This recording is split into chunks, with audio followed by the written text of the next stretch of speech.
The collapse of mankind's interstellar civilization did not occur in a single cataclysmic moment, but rather as a cascading series of failures that ultimately plunged humanity into its darkest age. The period known as Old Night descended upon Terra like a suffocating shroud in the 25th millennium, as the golden achievements of the dark age of technology crumbled to dust. What had once been mankind's crowning glory, a federation of human worlds spanning the galaxy, connected by reliable warp travel and protected by men of iron, disintegrated under the weight of its own hubris. The first signs of collapse manifested in the form of increasingly violent warp storms that churned across the galaxy, severing vital trade routes and communication networks. These tempests in the Imperium were the harbingers of a psychic awakening in humanity, a species-wide evolutionary step that would prove as dangerous as it was transformative. Astropathic communications faltered, then failed entirely. Ships disappeared into the warp never to return, or worse, emerged as twisted hulks crewed by the insane or possessed. Terra, once the jewel of human civilization, found itself cut off from its countless colony worlds. The cradle of mankind, which had for millennia exported rather than produced, could no longer sustain its teeming billions without the constant influx of resources from across the stars. The carefully balanced ecosystem of trade, which had allowed Terra to become an administrative and cultural center rather than a productive one, collapsed virtually overnight. In the vacuum left by the dissolution of unified planetary governance, power devolved to whoever could seize and hold it. The first warlords emerged from military commanders, corporate oligarchs, and technocratic elites who had access to the remaining functional technology. They carved Terra into competing fiefdoms, each claiming legitimacy through various means, some through technological superiority, others through sheer military might, and still others through cult-like devotion to charismatic leaders. These early power structures quickly gave way to more brutal regimes as resources dwindled and desperation mounted. The techno-barbarians, as later imperial historians would name them, were not simply thuggish brutes but sophisticated tyrants who combined remnant technology with newly developed systems of control. The Pan-Pacific Empire stretched across what had once been the Pacific Rim nations, ruled by a council of genetically enhanced admirals who commanded the last functioning fleets on Terra's poisoned oceans. Their rivals, the Indonesic bloc, controlled vast territories through a system of cybernetically augmented overseers who demanded flesh tributes from their subjects, humans who would be converted into servitor labor or used for organ harvesting. In the irradiated wastes of what had once been called Europa, the Nordic composite emerged as a confederation of gene cults who worshipped modified human forms as manifestations of ancient gods. Their warriors, enhanced with chimeric animal traits, raided neighboring territories in longships powered by salvaged grav engines. The composite's eastern borders constantly clashed with the Ursh Dominion, perhaps the largest of the Terran empires, whose rulers had mastered crude but effective forms of weather control that they used to devastating effect against their enemies. The High Brazil biomagnates controlled the remnants of the southern continental mass through monopolization of viable agricultural land. Their caste of gene crafters created specialized human strains designed for specific agricultural tasks, treating their subjects as little more than ambulatory tools. The biomagnates traded their precious food supplies to other realms in exchange for technology, weapons, and slaves, maintaining a veneer of neutrality while playing the other powers against each other. Among the most feared of the techno-barbarian states was the Pan-Pacific Empire, whose ruling class had developed a form of neural interfacing that allowed them to directly control legions of drugged soldiers through pain-pleasure conditioning. Their expansion was checked only by the Antarctic fraternity to the south, whose fortress cities buried deep in the ice shelves housed the most complete libraries of Dark Age knowledge remaining on Terra, guarded by fanatical scholar warriors who modified themselves with extreme cold adaptations. In the region once known as the Middle East, the Caucasus Wastes had become home to the Terrawat clan, who controlled the last major functioning fusion generators on the planet.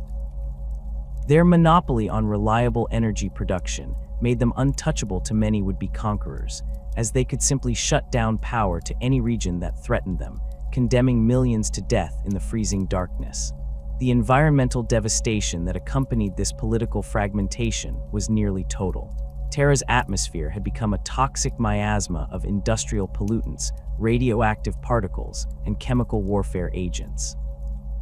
Vast swathes of the planet were uninhabitable wastelands, where only the most heavily augmented or protected could survive for more than hours. The once blue oceans had turned to caustic, sludge-filled basins, where mutated leviathans preyed upon desperate fisher tribes who risked slow poisoning for the chance to harvest protein. Ancient forests and grasslands existed only in the historical archives maintained by secretive preservation cults. In their place stretched endless urban sprawl, factory complexes, mine workings, and war zones.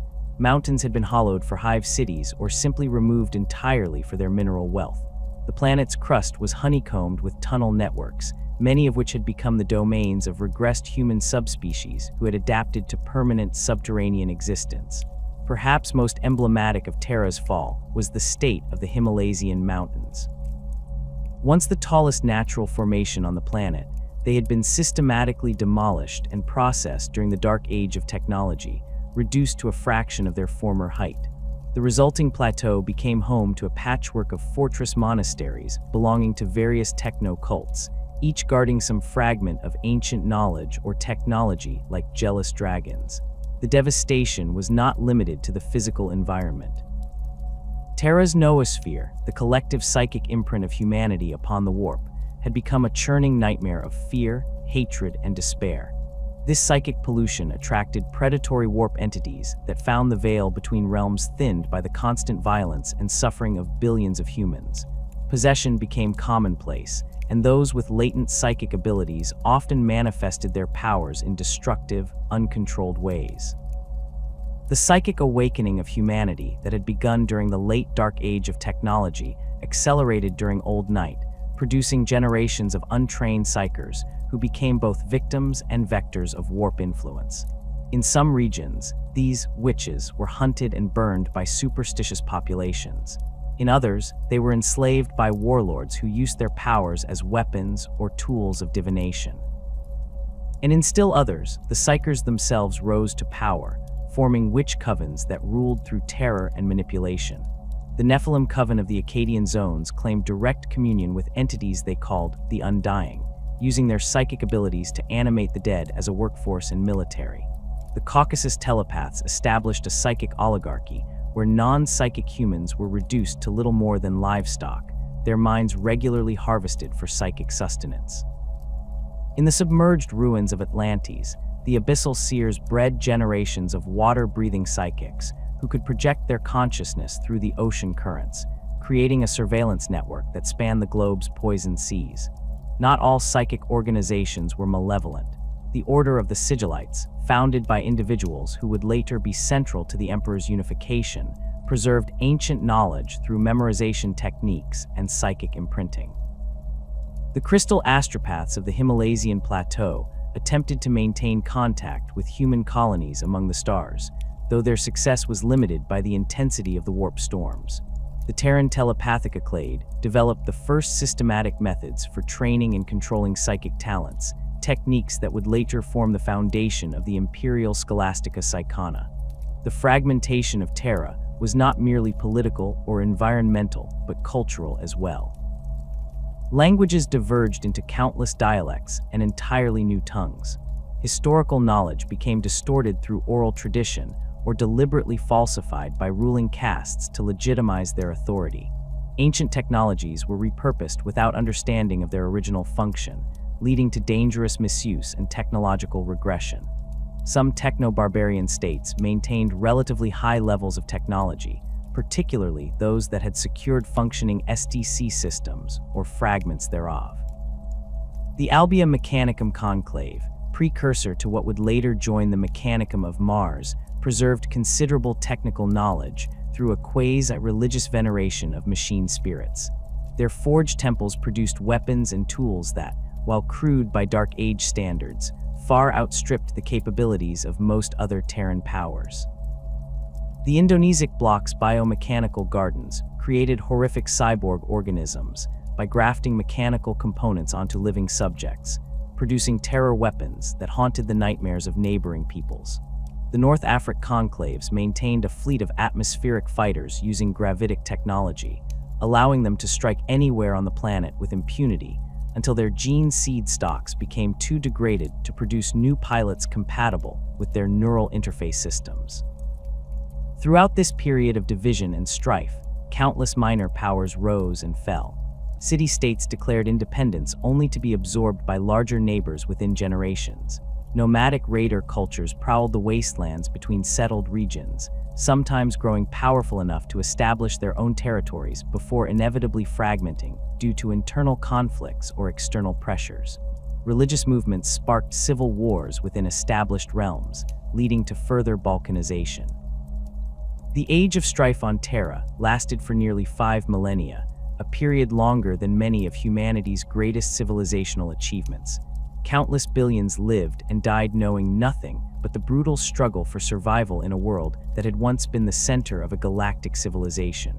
Technological knowledge was lost and rediscovered in endless cycles, often distorted into unrecognizable forms. Genetic manipulation created human strains so divergent that they could barely be recognized as sharing a common ancestry. It was into this shattered world that the being who would later be known only as the Emperor emerged from obscurity.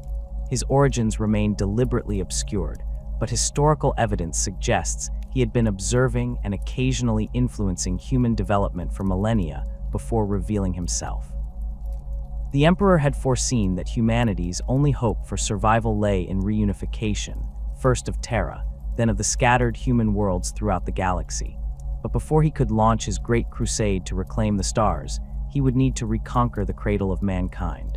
The stage was thus set for the Unification Wars, a series of brutal campaigns that would forge the disparate remnants of Terran civilization into the foundation of what would become the Imperium of Man. The techno-barbarian states, witch cults, and gene tyrants of old night would face an adversary unlike any they had encountered before, one with not only the technological and military might to challenge them, but a vision that extended far beyond the poisoned skies of ancient Terra. The first appearance of the Emperor as a public figure on Terra was not heralded by trumpets or proclamations, but by the sudden fall of the Khans of the Pan-Pacific region in the late 29th millennium.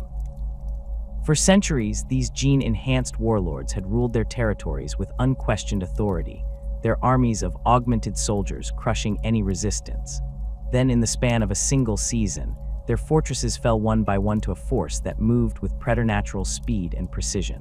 Survivors spoke of a towering figure in simple armor who walked untouched through fusillades of energy weapons, whose gaze alone could make hardened warriors lay down their arms or burst into flames. The Emperor's base of operations emerged from the shattered plateau of the Himalayan mountains in a region that had once been known as Nepal. There, among the reduced peaks that had once been the highest on Terra, he established the foundations of what would become the Imperial Palace. The location was strategic, a natural fortress with commanding views of the surrounding territories, defensible approaches, and access to deep underground chambers that predated even the Age of Strife. Some fragmentary records suggest these subterranean vaults contained ancient technologies and knowledge the Emperor had safeguarded for millennia. From this mountain stronghold, the Emperor launched his initial campaigns with a relatively small force of warriors. These were not the genetically enhanced legions Astartes that would come later, but rather mortal men and women who had pledged themselves to his vision. What they lacked in transhuman enhancements, they compensated for with fanatical devotion and surprisingly advanced weaponry, evidence that the Emperor had been gathering and preserving technological knowledge while the rest of Terra descended into barbarism. The early unification forces utilized a distinctive combined arms approach that maximized the effectiveness of their limited numbers. Highly mobile strike teams would target enemy command structures and power sources, while larger formations engaged the main forces. The Emperor himself often led these decapitation strikes, his presence on the battlefield frequently enough to break enemy morale before a shot was fired. Those who did stand against him witnessed powers that seemed godlike to the techno-barbarians of Terra. the Emperor's psychic abilities manifested in myriad ways during these early conflicts. He could perceive events before they occurred, allowing him to position his forces with uncanny precision. Energy weapons directed at him would mysteriously malfunction or be deflected by invisible barriers. His mind could reach out to influence the thoughts of enemy leaders or even entire populations, sowing confusion or revealing the falsehoods their societies were built upon. When necessary, he could unleash devastating psychic attacks that reduced augmented warriors to ash or turned their own mutations against them. Perhaps most terrifying to his opponents was the Emperor's ability to strip away the delusions and false beliefs that had accumulated during the Age of Strife. Witch covens that had maintained power through psychic domination found their mental manipulations unraveled in his presence. Gene cults that worshipped their mutations as divine gifts were forced to confront the technological origins of their alterations. Techno-barbarian elites who had convinced their subjects of their invincibility were publicly defeated, their carefully constructed mythologies shattered. The conquest of the Indonesian bloc demonstrated the Emperor's tactical genius. Rather than engaging the bloc's vast armies directly, he targeted their system of cybernetic overseers. A series of precision strikes by small teams neutralized the control centers that maintained the neural links to the overseers, causing cascading failures throughout the bloc's command structure.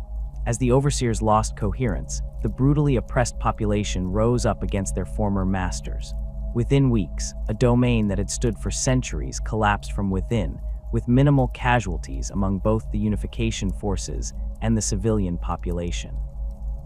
The Ursh campaigns showcased a different aspect of the Emperor's strategic approach.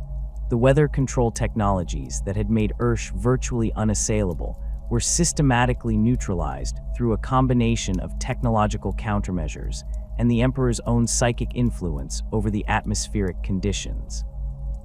Ursh warlords who had relied on creating artificial blizzards or toxic rain to defeat their enemies found their powers neutralized, their armies forced to fight on equal terms against the increasingly well-equipped Unification forces. The subjugation of the Nordic composite revealed the Emperor's understanding of cultural assimilation. Rather than attempting to eradicate the deeply ingrained gene cult beliefs, he redirected their religious fervor. The Emperor allowed himself to be identified with figures from their mythological pantheon, particularly those associated with wisdom and righteous warfare. The composite's chimeric warriors, who had fought ferociously against other Unification targets, gradually accepted the Emperor as the ultimate expression of their genetic ideals. Many were eventually incorporated into specialized Unification army units, their animal-derived enhancements proving useful in specific combat roles. Throughout these early campaigns, the Emperor began to articulate the philosophical foundations of what would become the imperial truth. This was not merely a pragmatic political position, but a comprehensive worldview that rejected superstition, embraced rational inquiry, and positioned humanity as the rightful inheritors of the galaxy. The Emperor understood that unifying Terra physically would be insufficient if its peoples remained ideologically fragmented, clinging to the mutated beliefs and cultural distortions that had developed during Old Night. The imperial truth was presented as a return to humanity's true path rather than a new ideology. The Emperor pointed to the achievements of the Dark Age of technology as evidence of what mankind could accomplish when freed from superstition and division. He systematically dismantled the religious and mystical beliefs that had proliferated during the Age of Strife, demonstrating how phenomena once attributed to gods or spirits were simply manifestations of natural laws or technologies that had been forgotten. Central to the Emperor's vision was the notion that humanity must guide its own evolution rather than being subject to it.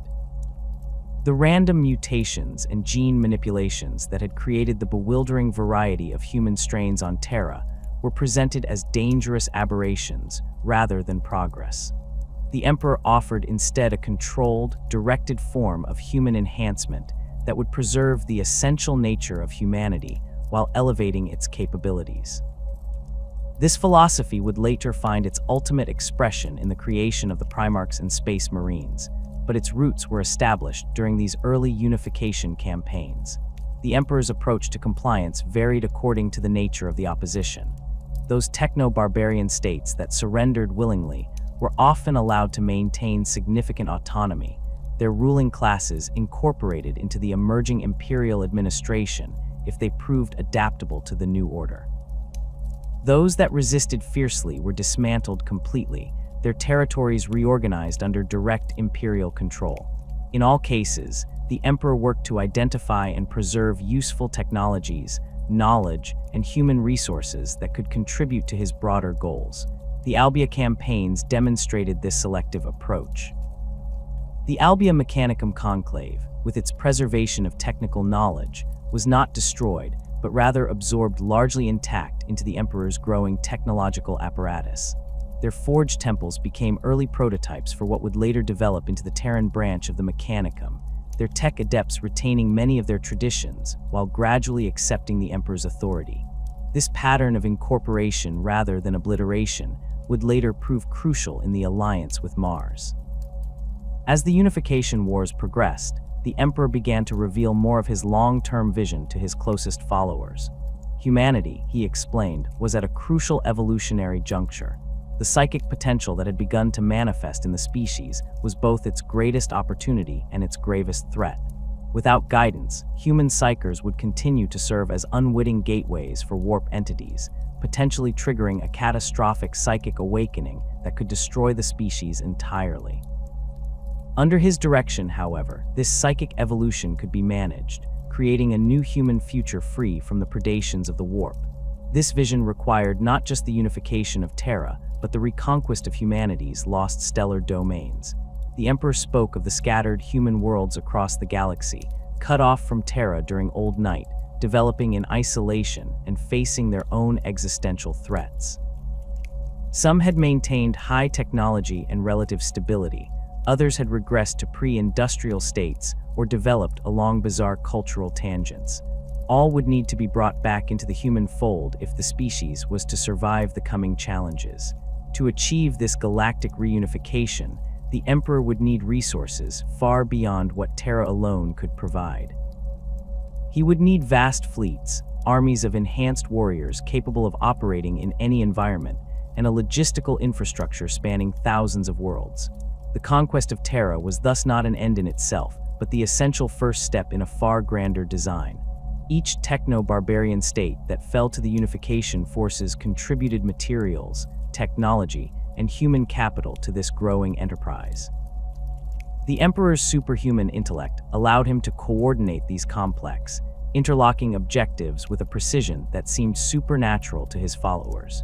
He could simultaneously direct military campaigns across multiple fronts, oversee research into recovered technologies, manage the integration of newly compliant territories, and continue his own secret projects deep within the Himalaysian fortress. This compartmentalized approach meant that few, if any, of his subordinates grasped the full scope of his plans until much later. As the Unification Wars expanded from the Himalaysian region to encompass more of Terra's surface, the Emperor began to gather the individuals who would form the core of his future administration. Some were military leaders who had proven their worth in battle. Others were administrators who had demonstrated unusual competence in managing the newly compliant territories, and still others were specialists in fields ranging from genetics to historical archiving. Among these early recruits were figures who would later become legendary in the Imperium's history: Constantin Valdor, Malcador the Sigillite, and the geneticist Amr Astardi. The Emperor's revelation to Terra was not a single event, but a process that unfolded over decades of conflict and consolidation. To some, he appeared as a conqueror, to others a liberator, to still others a visionary offering escape from the cycles of violence and degeneration that had gripped humanity for millennia. What remained consistent throughout was his absolute conviction that mankind must be unified under his leadership if it was to survive the challenges ahead, challenges that he, with his unique perspective spanning thousands of years of human history, could see with terrible clarity.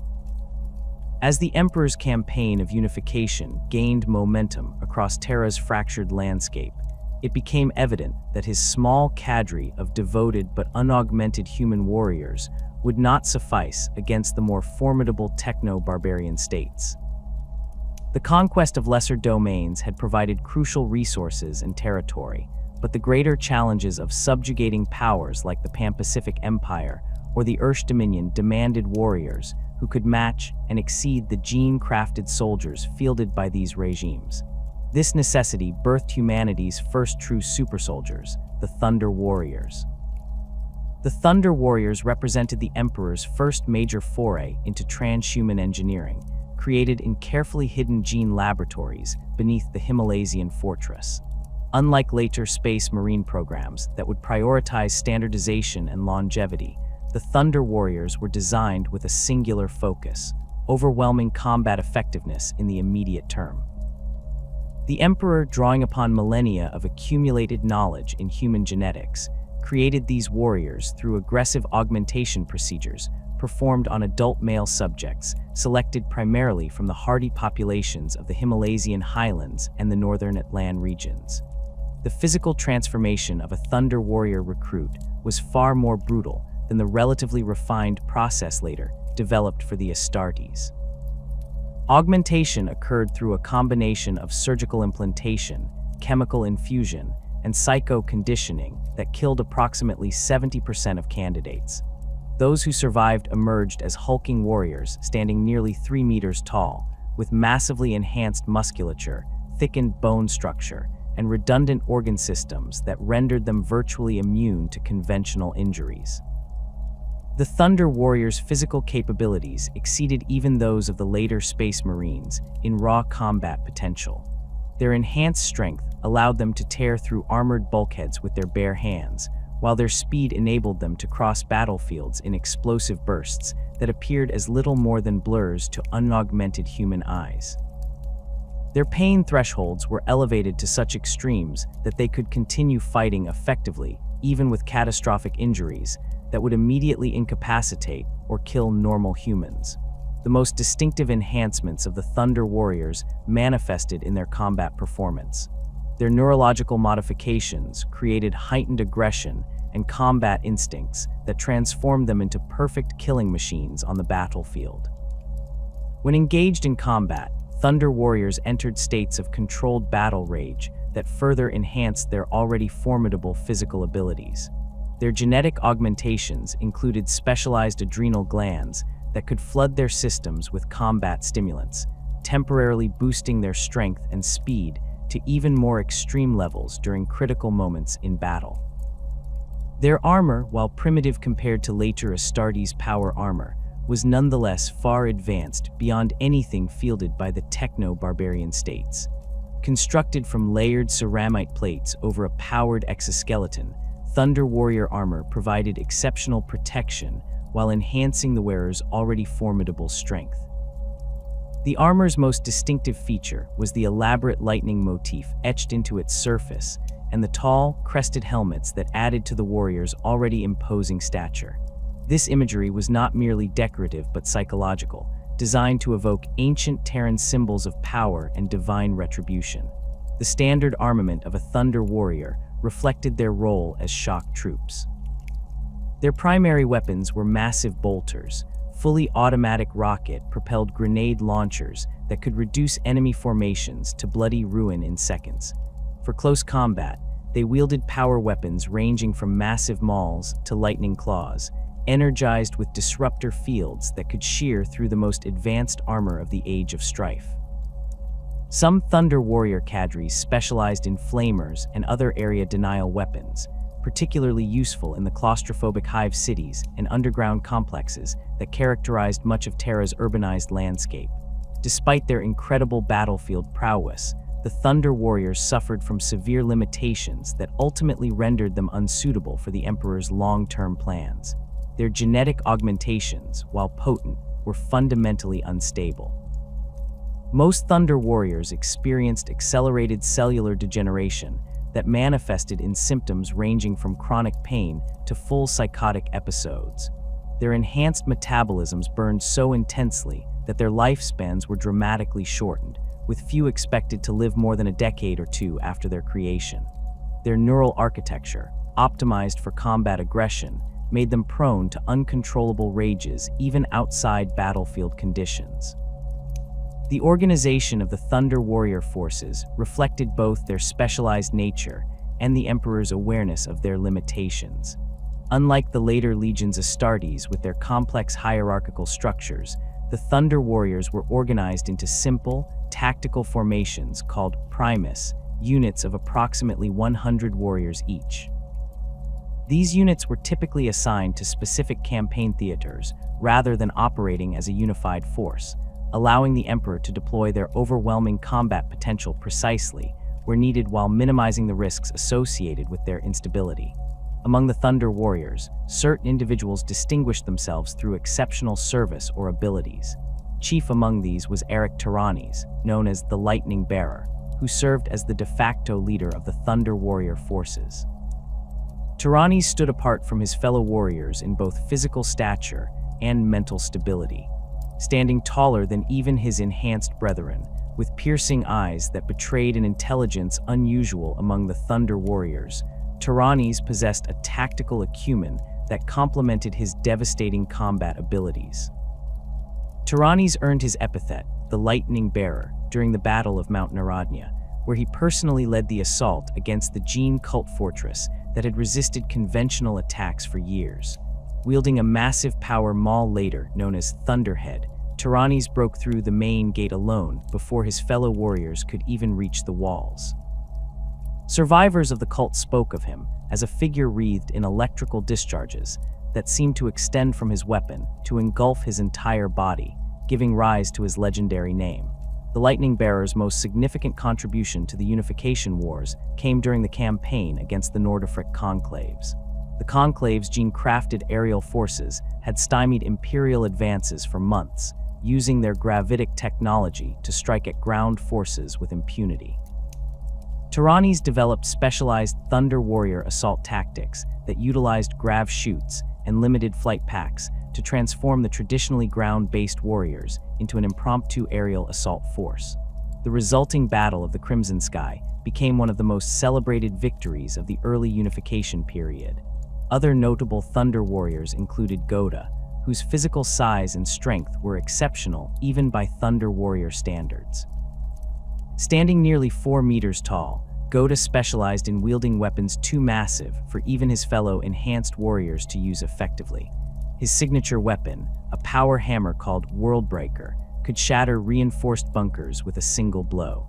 Goda's battlefield role typically involved breaching enemy fortifications that would otherwise require heavy artillery to reduce. The 9th Primus unit, commanded by a Thunder Warrior known only as Usurian, gained renown for their specialized urban warfare techniques. Operating primarily in the sprawling hive complexes of the former European territories, the 9th developed tactics for clearing the labyrinthine urban environments that characterized much of Terra's surface. Their methodical room-by-room clearing operations were less spectacular than the open field battles fought by other Thunder Warrior units, but no less crucial to the unification effort. The Thunder Warriors' first major deployment came during the campaign against the Ethnarchy of the Caucasus Wastes. The Ethnarchy had maintained its independence through control of Terra's last major functioning fusion generators, using the threat of energy deprivation to deter potential conquerors. The Emperor deployed 5 Primus units of Thunder Warriors in a lightning strike against the Ethnarchy's central power distribution nexus. The battle lasted less than 6 hours, with the Thunder Warriors suffering minimal casualties while completely dismantling the Ethnarchy's defensive forces. This victory established the pattern that would characterize Thunder Warrior deployments throughout the Unification Wars. Rather than serving as frontline troops in protracted campaigns, they functioned as the Emperor's strategic shock weapon, deployed specifically to break enemy formations that conventional forces could not overcome. After the Thunder Warriors shattered an enemy's main strength, conventional Imperial army units would move in to secure territory and manage the transition to Imperial compliance. The campaign against the Terra clan demonstrated this approach perfectly. The clan's control of energy resources had made them virtually untouchable, as they could simply cut power to any region that threatened them. the Emperor launched a multi-pronged assault with Thunder Warrior units targeting each of the clan's 7 primary generator complexes simultaneously. The coordination and timing were immaculate. Each facility fell within minutes of the others, giving the clan no opportunity to implement their scorched earth protocols that would have destroyed the generators rather than allowing them to fall into enemy hands. Despite their battlefield successes, the inherent flaws in the Thunder Warriors' creation became increasingly apparent as the Unification Wars progressed. The cellular degeneration afflicting them accelerated under the stress of constant combat, causing warriors who had been unstoppable in earlier campaigns to suddenly collapse from massive organ failure or suffer psychotic breaks that rendered them dangers to allies and enemies alike. The Emperor and his gene rights worked continuously to develop treatments that might stabilize the Thunder Warriors, but these efforts achieved only temporary results at best. By the later stages of the Unification Wars, the Emperor had already begun development of the Primarch Project and the subsequent Astartes legions that would succeed the Thunder Warriors. The new generation of enhanced warriors would sacrifice some of the raw combat power that characterized the Thunder Warriors in exchange for vastly improved stability, longevity, and psychological balance. This transition was necessitated not only by the Thunder Warriors' physical limitations, but also by the Emperor's expanding vision for humanity's future, a vision that required warriors capable of functioning as more than just implements of destruction. The final major deployment of the Thunder Warriors came during the Battle of Mount Ararat, where the last significant techno-barbarian alliance made their stand against Imperial forces. The alliance had assembled a formidable army combining the remnants of several previously defeated powers, including elements of the Pan-Pacific forces, Ursh heavy infantry, and Nord-Afric aerial units. Their defensive position atop Mount Ararat, with its ancient fortifications enhanced by recovered technology, presented a formidable challenge even to Imperial forces that had grown accustomed to victory. The Emperor committed nearly all remaining functional Thunder Warrior units to this battle, approximately 20 Primus formations comprising roughly 2,000 warriors. The assault began at dawn, with Thunder Warriors ascending the mountain from all sides simultaneously, engaging enemy forces along a front that stretched nearly 30 kilometers. The battle raged for a full day and night, with the Thunder Warriors gradually pushing the defenders back toward the summit fortress despite taking significant casualties. By the following dawn, the Thunder Warriors had broken through to the central fortress and eliminated the Alliance leadership, effectively ending organized resistance to unification on Terra. The victory was total, with Imperial forces capturing vast stockpiles of weapons, technology, and other resources that would prove invaluable in the Emperor's future plans. For the Thunder Warriors, it represented their finest hour, the culmination of their purpose as the Emperor's first transhuman warriors.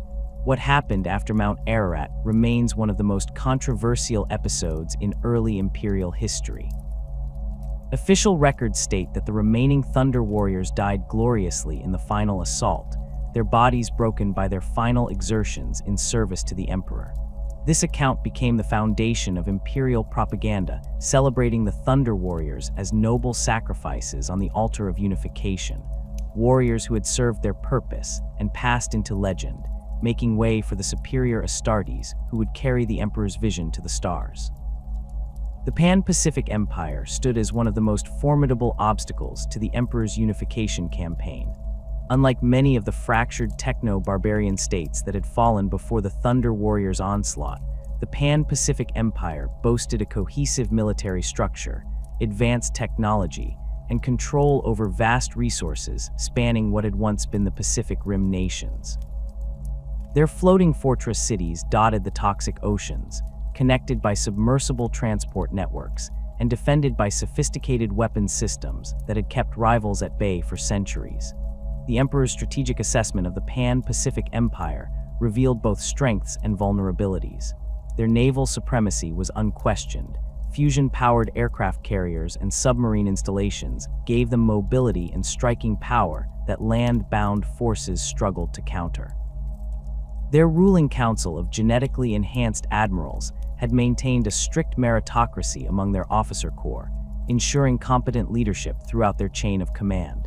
Most concerning was their mastery of certain Dark Age technologies, particularly in the realms of weather control and gravitational manipulation, which they employed for both defensive and offensive purposes. However, the Pan-Pacific Empire suffered from critical weaknesses that the Emperor identified with characteristic precision. Their dependence on oceanic resources made them vulnerable to disruption of their harvesting operations. Their technological superiority had bred complacency, with defensive systems optimized against conventional attacks rather than the specialized forces the Emperor had developed.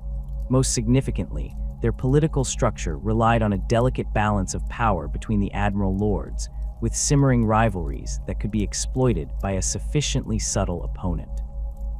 Rather than launching a direct assault against the Empire's naval forces, where they held every advantage, the Emperor chose to approach the conflict through diplomatic means first.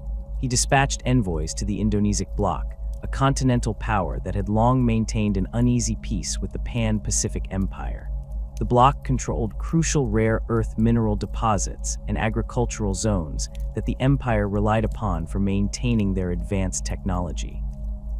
Though the Indonesic leadership was initially suspicious of imperial overtures, the Emperor's representatives offered something the bloc had coveted for generations: a technological edge against their oceanic rivals. The alliance was formalized in the Treaty of Malang, which granted the Imperium access to the Indonesic bloc's resources in exchange for imperial military support and technological assistance. The treaty included provisions for eventual integration of the bloc into the Imperium, but with guarantees of autonomy that appeased the Indonesic ruling council. This diplomatic coup achieved two critical objectives simultaneously. It secured resources needed for the Emperor's growing forces and created a continental base of operations from which to launch the campaign against the Pan-Pacific Empire. The Pan-Pacific admirals recognized the threat this alliance posed and responded with characteristic aggression. Their first strike targeted Indonesic coastal installations, using submersible weapons platforms to launch devastating bombardments against mineral processing facilities. The attack achieved tactical surprise but failed strategically. The Emperor had anticipated this response and positioned imperial defensive systems that limited the damage while revealing key aspects of Pan-Pacific offensive capabilities. The Emperor's counter-strategy unfolded in three coordinated phases. The first phase, Operation Literal Denial, focused on neutralizing the Empire's ability to project power onto continental coastlines. Specialized Imperial units equipped with portable void shield generators established defensive perimeters around critical coastal infrastructure. These shields, derived from Dark Age technology the Emperor had preserved, could withstand the Empire's most powerful ship-based weapons. When the Pan-Pacific forces committed to a second, larger assault against these positions, they found their munitions expended against targets they could not damage, while exposing their vessels to counter battery fire from concealed Imperial positions. The second phase targeted the Empire's resource-gathering operations. The Pan-Pacific Empire maintained vast underwater harvesting complexes that extracted minerals, cultivated algae farms for food production, and processed the toxic ocean water into usable forms. Imperial forces deployed specialized submersible units, not Thunder Warriors, who were ill-suited for aquatic operations, but human operatives equipped with advanced underwater combat gear. These depth hunters, as they became known, conducted surgical strikes against key underwater infrastructure, crippling the Empire's resource chain without directly engaging their superior naval forces. The most innovative aspect of this underwater campaign was the Emperor's use of genetically modified marine organisms as weapons platforms. Imperial biology's adepts had created large, cybernetically enhanced cetaceans capable of carrying demolition charges or serving as stealth transport for depth hunter teams. These creatures could navigate the toxic oceans without life support systems and were virtually undetectable by conventional sonar systems calibrated to identify mechanical submersibles. The psychological impact of these biological weapons was profound. Pan-Pacific naval personnel reported sea monsters attacking their installations, creating a climate of fear that conventional weapons could not have achieved. The third phase of the Emperor's strategy involved direct action against the Empire's command structure. Through intelligence gathered by both Indonesian sources and his own psychic foresight, the Emperor identified critical rifts among the Admiral Lords. The most significant division existed between Admiral Nemo, whose power base centered on the northern Pacific territories, and Admiral Zheng, who controlled the western Pacific regions. Both harbored ambitions to rule the entire empire, kept in check only by the balance of power among the council. Imperial operatives made contact with Admiral Nemo, offering him technological advantages that would tip the balance in his favor against his rivals. The offer was a carefully crafted deception. The technology provided was subtly flawed, designed to fail catastrophically when deployed at scale. When Nemo launched his coup against the Admiral Council, his forces initially gained advantage before their systems failed, leaving them vulnerable to counterattack. The resulting civil conflict consumed nearly half of the Empire's military resources before either side realized they had been manipulated. With the Pan-Pacific Empire weakened by internal conflict, the Emperor launched the decisive phase of the campaign. Imperial forces, now including several Primus units of Thunder Warriors, struck directly at the Empire's primary floating fortress city, Pacifica Prime. This massive structure, essentially a floating island constructed from interconnected platforms and decommissioned vessels, served as both the administrative center of the Empire and its primary shipbuilding facility. The assault began with a precision strike by aircraft launched from Indonesian territory, targeting the fortress city's defensive systems rather than causing general destruction. As the aerial bombardment concluded, aquatic landing craft delivered Thunder Warriors directly onto the outer platforms of Pacifica Prime. The Warriors, while not designed for naval operations, proved devastatingly effective in the close-quarters environment of the fortress city. Their enhanced strength allowed them to tear through bulkheads and sealed compartments, while their resilience made them nearly impervious to the toxic atmospheric conditions that occasionally breached the city's environmental systems. The Pan-Pacific defenders, accustomed to repelling conventional boarding actions, found their tactics ineffective against the transhuman physiology and combat doctrines of the Thunder Warriors. The battle for Pacifica Prime lasted 3 days, with Imperial forces systematically capturing key systems and command nodes rather than simply destroying them. This approach reflected the Emperor's recognition of the technological value represented by the fortress city. The Pan-Pacific Empire had maintained certain manufacturing capabilities lost elsewhere on Terra, particularly in the production of graviton impellers and atmospheric processors. These technologies would prove invaluable for the Emperor's future plans, making their preservation a strategic priority. Admiral Zheng, the last surviving member of the Admiral Council, attempted a final desperate defense in the central command spire of Pacifica Prime. He activated an ancient weapon system that manipulated gravitational fields, intending to crush the invading forces. The system, however, had been compromised by Imperial tech adepts who had infiltrated the maintenance crews. Rather than targeting the Imperial forces, the gravitational effect was redirected against the command spire itself, crushing it and eliminating the last organized resistance. With Pacifica Prime secured, the remaining Pan-Pacific territories faced a choice: submit to Imperial authority or face similar assaults against their own installations.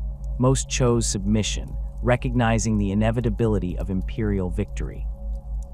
Those that resisted were dealt with methodically, with the Emperor's forces now augmented by vessels and weapons captured from Pacifica Prime.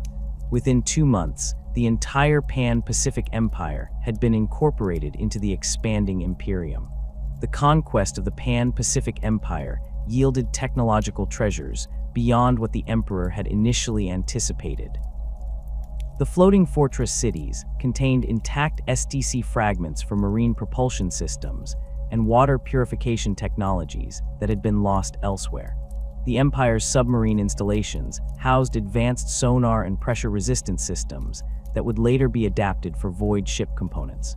Perhaps most valuable were their atmospheric processors, machines capable of extracting breathable air from Terra's toxic atmosphere with unprecedented efficiency.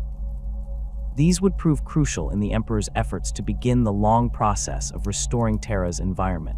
The human resources acquired were equally valuable. The Pan-Pacific Empire had maintained higher educational standards than most techno-barbarian states, producing generations of skilled engineers, navigators, and scientists. These individuals were systematically evaluated and integrated into the imperial hierarchy according to their abilities. Many former Pan-Pacific naval officers were recruited into what would become the early Imperial Navy, their experience with fleet operations proving invaluable as the Emperor began to look beyond Terra to the stars. The alliance with the Indonesic bloc, which had been crucial to the campaign's success, underwent its own evolution following the Pan-Pacific conquest. The bloc's leadership had observed the fate of the Empire with growing concern, recognizing that their own autonomy might be similarly threatened. Their response was to accelerate their integration into the Imperium on their own terms, offering complete compliance in exchange for maintaining certain cultural and administrative practices.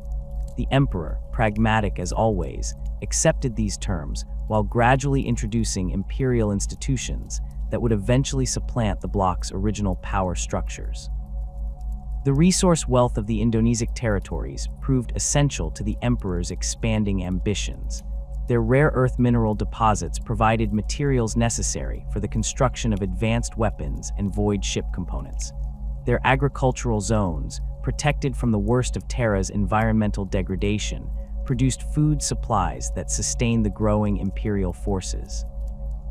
Most significantly, their population centers provided recruitment pools for both conventional military forces and candidates for the early Astartes programs that were beginning to replace the Thunder Warriors.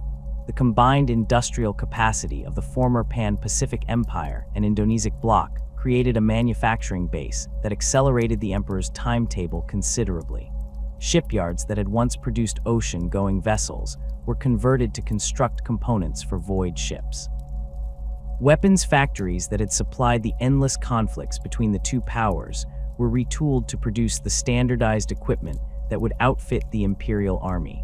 Research facilities that had focused on oceanic technologies were redirected toward the challenges of void travel and colonization. The conquest of the Pacific region fundamentally altered the balance of power on Terra. With control of both the former Pan-Pacific Empire and the Indonesic bloc, the Emperor commanded resources and territories that dwarfed any remaining techno-barbarian state. The manufacturing capabilities acquired allowed for mass production of advanced weapons and equipment, creating a qualitative advantage that complemented the already significant quantitative superiority of the imperial forces.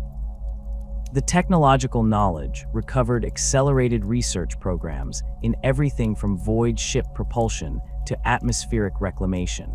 Perhaps most significantly, the Pacific Campaign demonstrated the Emperor's strategic flexibility. Unlike the straightforward application of overwhelming force that had characterized many earlier unification battles, the conquest of the Pan-Pacific Empire showcased sophisticated combined arms operations, diplomatic maneuvering, psychological warfare, and targeted preservation of valuable assets. This multifaceted approach would become the template for later imperial compliance actions during the Great Crusade, where the goal was not simply conquest, but the integration of human worlds into a cohesive whole. The lessons learned in the aquatic warfare against the Pan-Pacific Empire would later inform imperial tactics against a variety of non-standard opponents. The experience gained fighting in toxic environments proved valuable when confronting worlds with hostile atmospheres. The techniques developed for assaulting floating fortress cities were adapted for void station boarding actions. The specialized equipment created for depth hunters became the basis for void-capable boarding torpedoes and assault craft that would serve the Imperium for millennia to come. The conquest of the Pan-Pacific Empire had secured the Emperor vital resources and manufacturing capabilities, but true technological dominance remained beyond his grasp as long as the Terawatt clan maintained their iron grip on Terra's remaining power infrastructure. Unlike other techno-barbarian states that ruled through military might or genetic manipulation, the Terawatt clan's power stemmed from something far more fundamental: energy production. Their control of the last functioning fusion generators on Terra gave them leverage that even the Emperor's growing forces could not easily overcome. The Terawatt holdings centered around what had once been the Caucasus Mountains, now transformed into a sprawling complex of generator facilities, research installations, and heavily fortified administrative centers. Massive cooling towers dominated the landscape, their silhouettes visible for hundreds of kilometers through Terra's perpetually hazy atmosphere. Deep beneath the surface, the actual fusion reactors hummed with barely contained power, maintained by generations of tech priests whose knowledge had been preserved through careful apprenticeship systems rather than written documentation. The Emperor recognized that a direct military assault on the Terawatt facilities would be catastrophic. Even if his forces prevailed, damage to the generators could plunge large portions of Terra into darkness for decades. Such an outcome would severely impede his plans for rebuilding humanity's birthworld and launching the Great Crusade. Instead, he opted for a diplomatic approach that would showcase his greatest weapon, not the Thunder Warriors or advanced technology, but his unparalleled intellect and foresight. Initial contact with the Terawatt clan came through intermediaries, Imperial envoys bearing gifts of rare materials salvaged from Pan-Pacific stockpiles. These preliminary exchanges established communication channels, but achieved little substantive progress. The clan's ruling council, a collection of generator lords who had maintained their independence throughout the Age of Strife, remained skeptical of the Emperor's intentions. They had observed his methodical conquest of other techno-barbarian states and feared they would simply be the next to fall. The Emperor's breakthrough came when he personally decoded portions of an ancient technical manual recovered from the Albia Mechanicum archives. This document contained maintenance protocols for the specific model of fusion generators operated by the Terawatt clan, information that had been lost even to the clan's senior tech priests. Rather than using this knowledge as leverage, the Emperor offered it freely, demonstrating both his technical expertise and his genuine interest in preserving and enhancing the generators rather than simply seizing them. This gesture opened the door to a direct meeting between the Emperor and the Terawatt ruling council. The summit took place at Generator Prime, the oldest and largest of the Terawatt facilities. The Emperor arrived with a minimal escort, just 3 of his custodians and Malkador the Sigillite, a calculated show of respect that impressed the security-conscious generator lords. What followed was not a negotiation in the traditional sense, but a technical conference where the Emperor displayed knowledge of energy systems that astonished even the most experienced Terawatt engineers. For 14 days, the Emperor worked alongside Terawatt technicians, personally recalibrating systems that had been operating at reduced efficiency for centuries. He sketched designs for improved cooling systems that would increase output by nearly 30% while reducing the strain on aging components. He demonstrated techniques for purifying the hydrogen fuel that eliminated impurities the clan had never been able to detect with their equipment. Most impressively, he diagnosed and repaired a critical flaw in Generator Prime's containment field that had been slowly deteriorating and might have eventually led to a catastrophic failure. These technical contributions established the Emperor's credibility in a way no military conquest could have achieved. The generator lords, pragmatic technocrats at heart, recognized that alliance with the Emperor offered benefits that independence could not. Their facilities were operating beyond their designed lifespans, and despite their best efforts, the knowledge needed for true maintenance and expansion had been eroding with each generation. The Emperor not only possessed this knowledge, but demonstrated the ability to improve upon the original designs. The formal alliance between the Imperium and the Terawatt clan was codified in the Treaty of Generator Prime. Its terms were remarkably favorable to the clan, granting them considerable autonomy within the Imperial framework and guaranteeing their continued oversight of the generator facilities. In return, they pledged their energy production to the Emperor's unification efforts and agreed to train Imperial technicians in the basics of fusion technology. This arrangement preserved the clan's status while integrating them into the Emperor's growing administrative structure.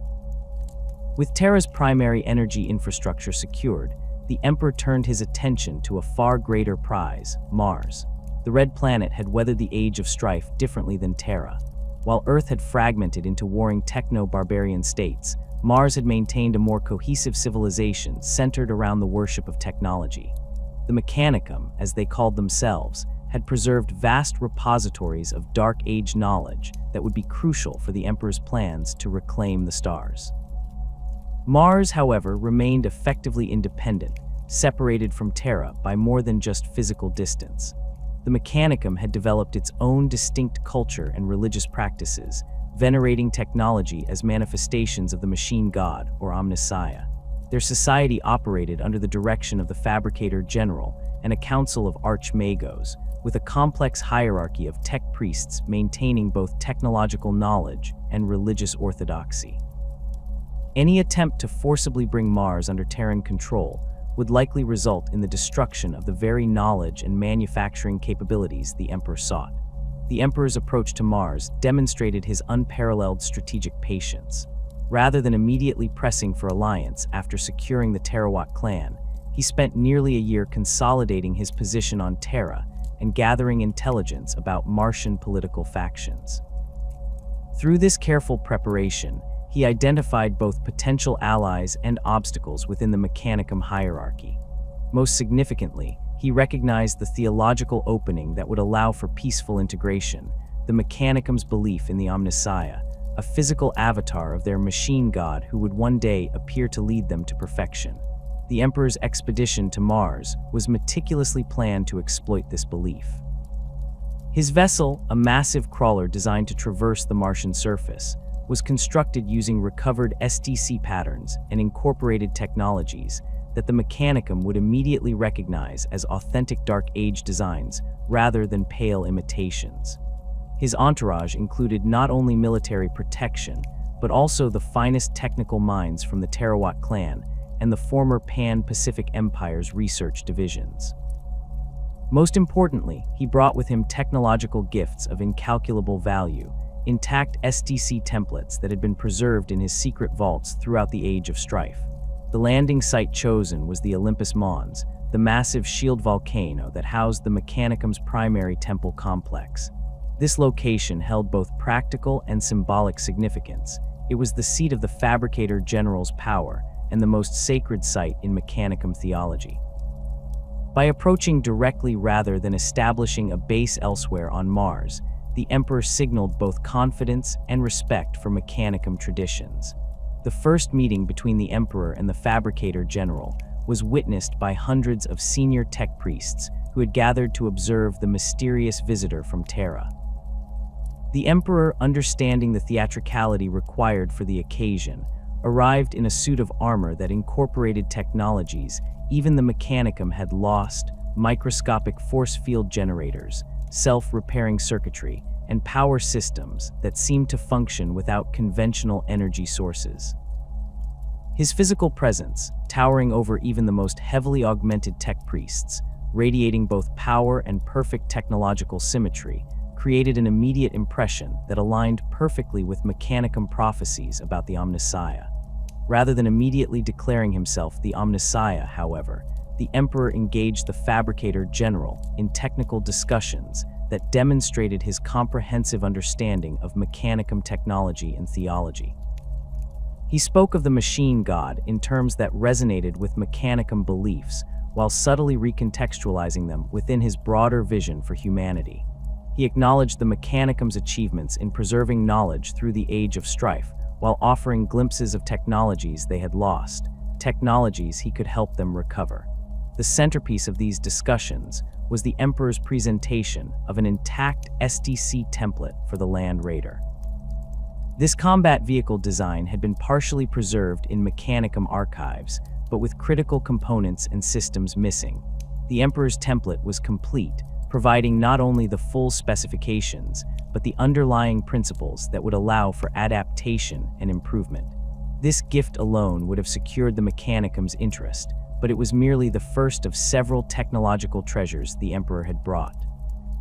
The negotiations extended over several weeks, with the Emperor meeting different factions within the Mechanicum hierarchy. To the Genitors, he offered forgotten techniques for stabilizing biological augmentations. To the Lex Mechanics, he provided cipher keys that unlocked data archives that had been inaccessible for millennia. To the Myrmidons, he demonstrated weapons technologies that merged biological and mechanical systems in ways they had theorized but never successfully implemented. Each gift was carefully chosen to appeal to specific factions while advancing the Emperor's ultimate goal of alliance. The most delicate aspect of these negotiations concerned the religious nature of the Mechanicum. The Emperor's vision for humanity, the imperial truth, explicitly rejected superstition and religious worship. The Mechanicum's entire society, however, was structured around the veneration of the machine god and the Omnissiah. This fundamental contradiction threatened to derail the alliance before it could be formalized. The Emperor's solution displayed his pragmatic flexibility. Rather than demanding the Mechanicum abandon their beliefs, he allowed himself to be identified with the Omnissiah, not through explicit claim, but through careful implication and demonstration of abilities that matched their prophecies. This theological compromise permitted the Mechanicum to maintain their religious practices while aligning them with imperial objectives. The Emperor rationalized this exception to the imperial truth as a necessary accommodation that would eventually evolve as the Mechanicum became more integrated with the broader Imperium. The Treaty of Olympus Mons, signed in the shadow of the massive volcano, formalized the alliance between Terra and Mars. Its provisions established the Mechanicum as a semi-autonomous organization within the Imperium, responsible for technological development, manufacturing, and maintenance. The Fabricator General would retain authority over internal Mechanicum affairs while acknowledging the Emperor's ultimate sovereignty. Mars would provide technical support for the Emperor's military forces, including the production of weapons, vehicles, and void ships needed for the planned Great Crusade. In return, the Emperor guaranteed the Mechanicum exclusive rights to certain technologies and first access to any archaeotech discovered during the reconquest of human worlds. He pledged protection for forge worlds that would be established as the Imperium expanded, ensuring the Mechanicum could extend its reach alongside the military conquest. Perhaps most significantly, he granted the Mechanicum a degree of religious freedom not extended to other imperial organizations, the right to continue their worship of the machine god, with the understanding that the Emperor was the Omnissiah incarnate. The practical benefits of this alliance manifested almost immediately. Martian forge complexes began producing standardized equipment for imperial forces at a scale that Terran manufacturing could never have achieved. Mechanicum tech priests joined expeditions to recover technology from ruins across Terra, their specialized knowledge allowing for the salvage of systems that would otherwise have been destroyed. Most importantly, work began on the massive void ships that would carry the Emperor's forces beyond the Sol system once Terra was fully unified. The Mars-Terra alliance transformed the Emperor's unification campaign from a planetary conquest to the foundation of an interplanetary empire. With the industrial might of Mars and the energy resources of the Terrawat clan, the Emperor now possessed the infrastructure needed to support his most ambitious projects, the creation of the Primarchs and the legions Astartes, who would serve as the spearhead of the Great Crusade. The technological foundation had been laid for humanity's return to the stars, not as fragmented colonies, but as a unified imperium with the power to reclaim its lost dominion. The conquest of the Terrawat clan and the alliance with the Mechanicum of Mars had secured the Emperor's technological base, but vast territories of Terra remained outside imperial control. Among these, the frozen wastes of the Nordic territories and the gene-twisted jungles of Sudamerica presented unique challenges that would require adaptation of the Emperor's military doctrine and unification strategies. The Nordic regions had once been the northern reaches of the European continent and Scandia, but millennia of climate manipulation during the Age of Strife had transformed them into a perpetual winter realm. The collapse of ancient weather control systems had triggered an uncontrolled cooling effect, creating an ice-bound territory where only the hardiest humans could survive. Those who did endure had adapted both culturally and genetically, developing into the fearsome Nordic composite, a confederation of gene-enhanced warrior clans who worshipped their mutations as divine gifts from ancient gods. Imperial intelligence gathered by Malcador's operatives revealed that the Nordic power structure centered around massive fortress cities carved directly into glaciers and mountain ranges. These frost keeps housed populations ranging from 50,000 to several million inhabitants, with the largest, Uppsala, serving as the de facto capital of the composite.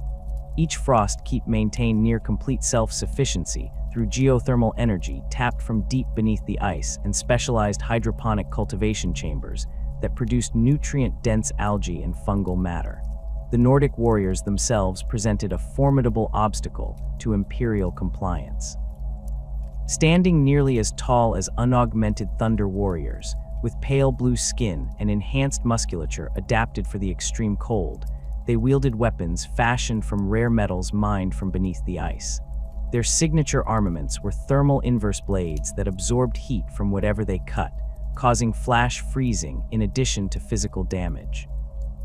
Their defensive capabilities were equally concerning. Many Nordic elites had undergone genetic modifications that allowed them to generate localized cold fields, freezing moisture from the air to create spontaneous ice barriers or weapons. The Emperor's initial approach to the Nordic campaign emphasized reconnaissance rather than immediate engagement. Specialized scout units equipped with thermal camouflage infiltrated the territories surrounding the major frost keeps, mapping approach routes and identifying potential weaknesses. These scouts discovered that despite their fearsome reputation, the Nordic forces suffered from limited mobility outside their fortress cities. The extreme cold and treacherous terrain of the glacial wastes restricted large-scale troop movements, forcing them to rely on established routes that could be monitored and potentially interdicted.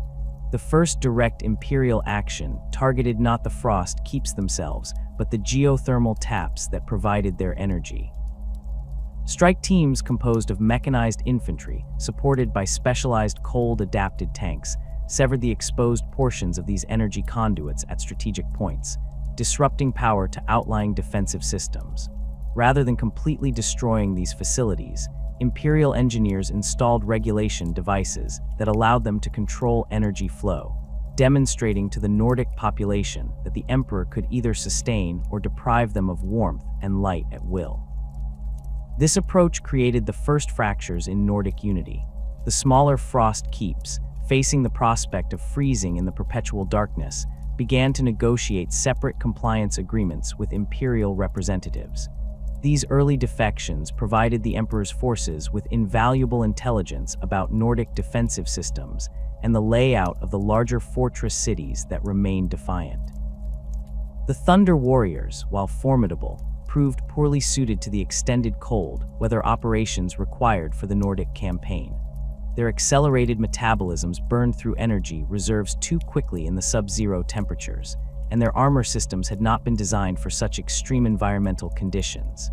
Instead, the Emperor deployed specialized units of the Imperial Army, equipped with thermal-regulated power armor, adapted from designs provided by the Mechanicum. These troops, while not transhuman, could operate effectively in the freezing conditions for extended periods. The assault on Uppsala, the greatest of the frost keeps, demonstrated the Emperor's tactical flexibility. Rather than a frontal assault against the heavily fortified main gates, Imperial forces utilized thermal drilling vehicles to create access tunnels through the surrounding ice fields. These tunnels emerged inside the fortress city's defensive perimeter, allowing strike teams to neutralize key systems from within. Simultaneously, airborne units equipped with grav chutes descended from the upper atmosphere onto the fortress's highest levels, capturing the geothermal control centers before defenders could implement scorched earth protocols. The Jarl of Uppsala, a giant even by Nordic standards who had undergone extensive genetic modification, personally led the counter-attack against Imperial forces. Standing nearly 4 meters tall, with skin that had been modified to generate ice crystals as a form of living armor, he wielded a massive thermal inverse axe that could freeze the moisture in a human body with a single strike. Imperial records indicate that he personally slew over 40 Imperial army troops before being confronted by a small detachment of custodians who had accompanied the assault force. The battle between the Jarl and the custodians took place in the central throne chamber of Uppsala, a vast hall supported by columns of clear ice that contained the frozen bodies of previous rulers. The custodians, despite their superior training and equipment, found their power weapons partially neutralized by the extreme cold generated by the Jarl's modified physiology.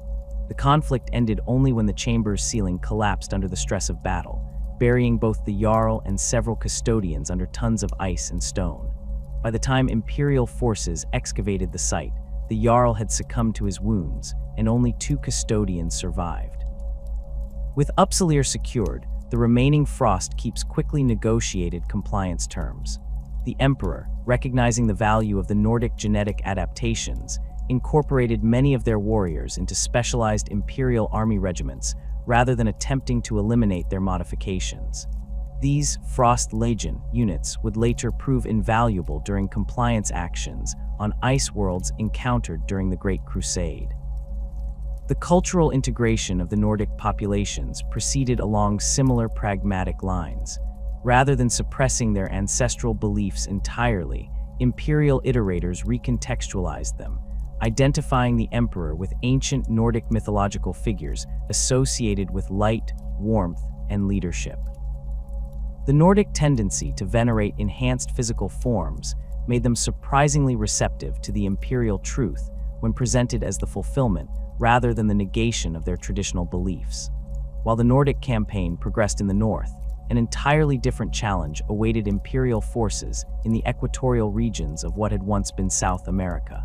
The territories now known collectively as Sudamerica had undergone catastrophic ecological transformation during the Age of Strife.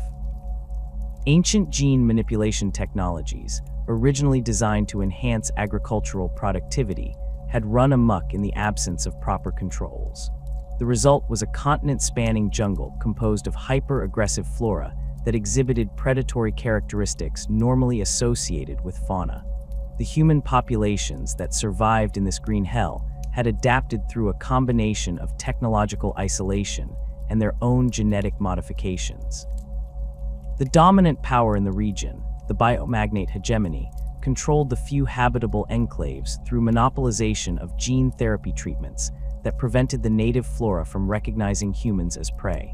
The biomagnates themselves had undergone extensive modification, incorporating plant DNA into their genome to enhance their control over their territorial boundaries. Imperial reconnaissance of Sudamerica proved exceptionally hazardous.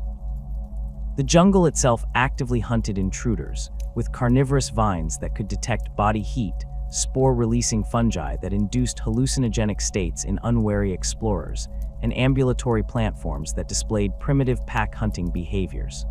Conventional surveillance methods proved ineffective, as the dense canopy blocked aerial observation, and the aggressive flora quickly enveloped and consumed any fixed monitoring equipment. The Emperor's solution came from an unexpected quarter, the Mechanicum.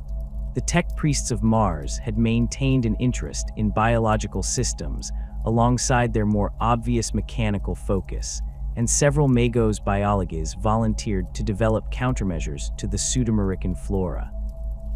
Using samples collected by sacrificial servitor units, these tech priests engineered biological agents that could temporarily suppress the predatory responses of the jungle without killing it, an important distinction, as the death of large sections of the ecosystem typically triggered even more aggressive growth from surrounding areas.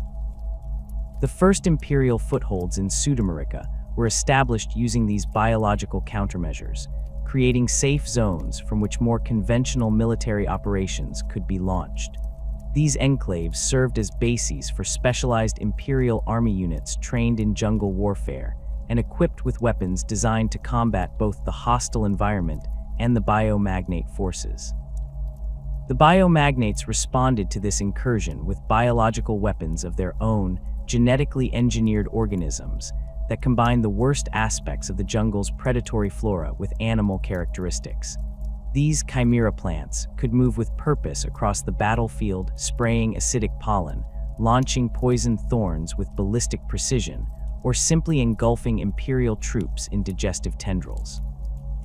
Conventional weapons proved of limited effectiveness against these biological constructs, as their distributed nervous systems and regenerative capabilities allowed them to function even after sustaining damage that would kill an animal of comparable size. Imperial forces adapted by deploying modified flamer units that dispensed chemical defoliants alongside promethium. These weapons, while effective against the biological constructs, raised concerns about long-term environmental damage that might render conquered territories uninhabitable. The Emperor, ever mindful of preserving resources that could serve the Imperium, ordered the development of more selective countermeasures. The solution came in the form of sonic weapons adapted from mechanicum designs. These devices emitted precisely calibrated frequencies that disrupted the cellular structures of the engineered flora without affecting natural plant life or human tissue.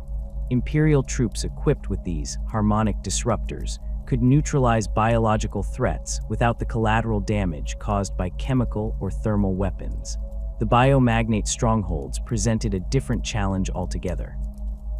Unlike the Nordic frost keeps, which were essentially conventional fortresses adapted for extreme cold, the biomagnate enclaves were living structures, massive plant forms that had been genetically engineered to grow into habitable configurations. These living cities could actively respond to threats, sealing breaches with accelerated growth, producing toxic spores when damaged, and even relocating critical structures through controlled expansion and contraction of specialized tissues. The Emperor personally directed the assault on Verd Summus, the primary biomagnate enclave. Rather than attempting to destroy the living city, Imperial forces targeted the specialized nodes that the biomagnates used to control its growth patterns. With these command centers neutralized, the city's defensive responses became uncoordinated and ineffective.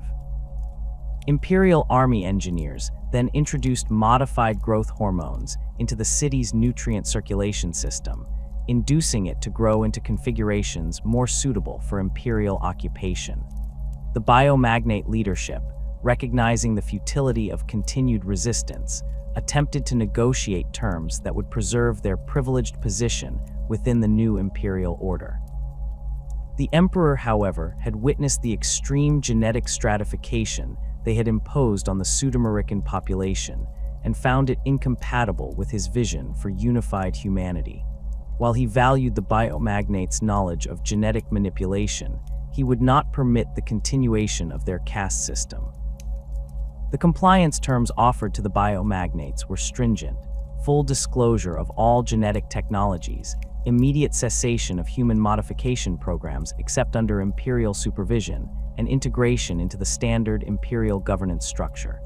Most biomagnates accepted these terms, recognizing that the alternative was extinction, but a significant minority chose to resist through guerrilla tactics, retreating into the deepest reaches of the jungle. The pacification of these holdouts became a protracted counter-insurgency operation that continued even as the main thrust of the Unification Wars moved elsewhere. Specialized Imperial Army units, augmented with local guides who had suffered under biomagnate rule, conducted systematic sweeps of suspected hideouts.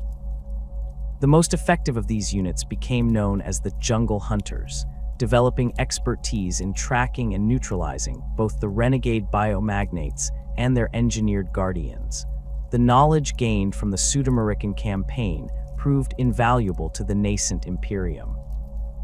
The biomagnates' understanding of genetic manipulation, while perverted toward maintaining their own power, contained insights that would later contribute to the development of the gene seed technologies used in creating the Legion's Astartes.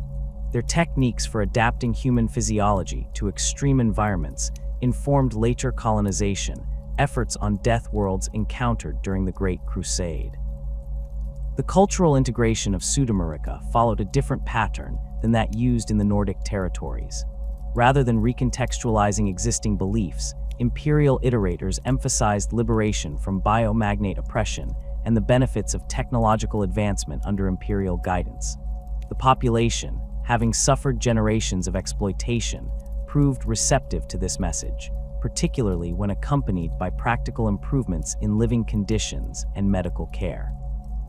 The alliance with the Mechanicum of Mars had provided the Emperor with unprecedented technological capabilities, but the Indonesic bloc remained a festering wound in his vision of a unified Terra. While initially cooperative during the Pan-Pacific campaign, the bloc's leadership had begun to chafe under the growing imperial influence, their initial pragmatic alliance giving way to resentment and eventually open rebellion. The Indonesic bloc encompassed vast territories across what had once been Southeast Asia, controlling crucial agricultural zones that had somehow remained viable despite Terra's widespread environmental devastation. Their society operated under the iron control of a techno-religious oligarchy led by Cardinal Tang, a figure whose physical appearance had been so drastically altered by cybernetic and genetic modifications that he barely resembled a human being. Tang's upper body housed an array of mechanical appendages that emerged from his torso like metallic tentacles, each tipped with different surgical or weapon attachments. His lower half had been replaced entirely with a hovering platform containing life support systems and power generators. Tang had initially presented himself as a willing partner in the Emperor's unification efforts. The Treaty of Malang, which had facilitated imperial operations against the Pan-Pacific Empire, had granted the Indonesic bloc favorable terms including retention of their leadership structure and religious practices. In private, however, Tang harbored ambitions that extended far beyond mere survival under imperial rule. Intelligence gathered by Malcador's agents indicated that Tang viewed himself as a potential rival to the Emperor, not militarily, as he was pragmatic enough to recognize the Imperium's overwhelming force advantage, but ideologically. The first signs of Tang's treachery emerged in the form of propaganda distributed throughout recently compliant territories. These materials presented the Cardinal as a divine figure whose technological enhancements represented the true path of human evolution, a direct challenge to the imperial truth. More concerning were reports that Tang had begun experimenting with forbidden technologies recovered from ancient vaults beneath the Indonesic capital of Jakarta. These experiments focused on neural interface systems that could potentially allow Tang to extend his consciousness across multiple bodies simultaneously. The Emperor, occupied with consolidating gains in the Nordic territories, initially delegated the Indonesic situation to his generals. A diplomatic mission led by Constantin Valdor was dispatched to Jakarta with instructions to remind Tang of his obligations under the Treaty of Malang and to assess the extent of his potential betrayal. The mission never reached its destination.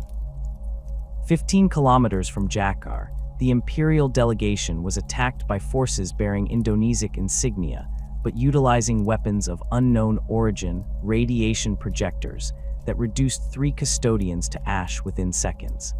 Valdor and the surviving custodians fought their way clear of the ambush and returned to imperial territory with evidence of Tang's betrayal. Analysis of the radiation weapons revealed them to be based on archaeotech patterns dating back to the Dark Age of technology, specifically designed to overcome the enhanced physiology and armor of transhuman warriors. This technology transfer indicated that Tang had not only accessed forbidden knowledge, but had implemented it with alarming speed and effectiveness. The Emperor's response was measured but decisive. Rather than immediately launching a punitive expedition that might trigger a protracted conflict in vital agricultural territories, he ordered a comprehensive intelligence gathering operation to map the full extent of Tang's preparations. Operatives infiltrated key Indonesic installations, revealing that Tang had established a network of hidden research facilities throughout his territories, each working on different aspects of prohibited technology. Most alarming was the discovery that Tang had begun mass-producing biological agents designed to target specific genetic markers, essentially race-specific bioweapons that could potentially eliminate populations not deemed compatible with his vision of human evolution. This discovery transformed the Indonesian situation from a political problem to an existential threat. The emperor mobilized substantial forces for what would become one of the most complex operations of the Unification Wars. The campaign would require not just military victory, but the preservation of the bloc's agricultural infrastructure and the neutralization of biological weapons that could potentially render entire regions uninhabitable. The opening phase of the Indonesian campaign focused on establishing containment boundaries around the bloc's territories. Imperial army units, supported by newly developed mechanicum detection systems, created a quarantine cordon to prevent the potential deployment of biological agents beyond Indonesian borders. This operation required unprecedented coordination between military and scientific personnel, with specialized units trained to detect and neutralize biological and radiological threats. Tang responded by accelerating his timetable. Indonesian forces launched simultaneous attacks against multiple points along the imperial cordon, utilizing their radiation weapons to devastating effect against conventional troops. These attacks appeared designed to create breaches through which contaminated refugees could escape, potentially spreading Tang's engineered pathogens to neighboring territories. Imperial commanders recognized this strategy and implemented containment protocols that included the painful necessity of treating all fleeing civilians as potential biological vectors until they could be properly screened. The emperor, recognizing that conventional military operations would be insufficient against Tang's strategy, authorized the deployment of the first companies of gene-enhanced troops developed after the Thunder Warriors. These warriors, forerunners of what would later become the Legions Astartes, lacked the bulk and raw power of the Thunder Warriors, but possessed greater stability and tactical flexibility. Their enhanced physiology included specific modifications designed to resist both the radiation weapons and biological agents deployed by Indonesian forces. The first major engagement occurred at the Sunda Shelf, a crucial agricultural complex that produced nearly 30% of the bloc's food supply. Imperial forces secured the facility intact through a precision drop operation that placed gene-enhanced troops directly into the command center before defenders could implement scorched earth protocols. The facility's scientific personnel, many of whom had been coerced into service under Tang, provided crucial intelligence about the Cardinal's research programs and the locations of his primary biological weapons facilities. Tang's response to this setback revealed the true extent of his megalomania. Rather than preserving his remaining resources, he ordered the deployment of biological weapons against his own population centers that were at risk of falling to Imperial forces. The first such attack struck the city of Bandung, where aerosol dispersal systems released engineered viral agents into the environmental systems. Within hours, the city's population began exhibiting symptoms of a hemorrhagic fever that liquefied internal organs while leaving the nervous system intact, ensuring maximum suffering before death. Imperial forces had anticipated this possibility and deployed mechanicum, designed atmospheric filtration units that could extract the viral particles from affected areas. These devices, while effective, could not be produced quickly enough to cover all populated areas. The emperor made the difficult decision to prioritize the protection of agricultural zones and research facilities over residential areas, recognizing that the preservation of food production capability would save more lives in the long term than attempting to protect every population center.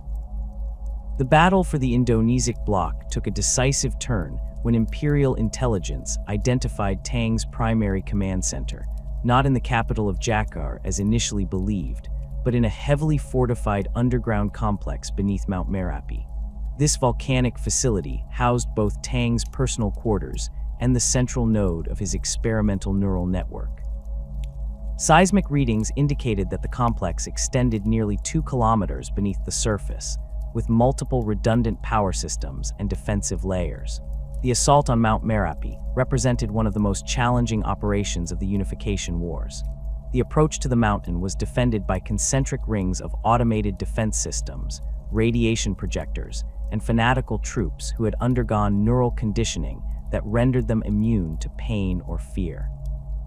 Conventional military doctrine would have called for orbital bombardment or tactical nuclear strikes, but such approaches would have triggered the volcanic systems beneath the mountain, potentially causing an eruption that would have devastated the surrounding agricultural regions.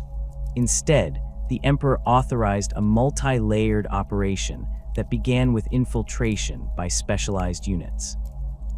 These operatives, combining the enhanced physiology of the Proto-Astartes with advanced stealth technology provided by the Mechanicum, penetrated the outer security perimeters and disabled key sensor arrays.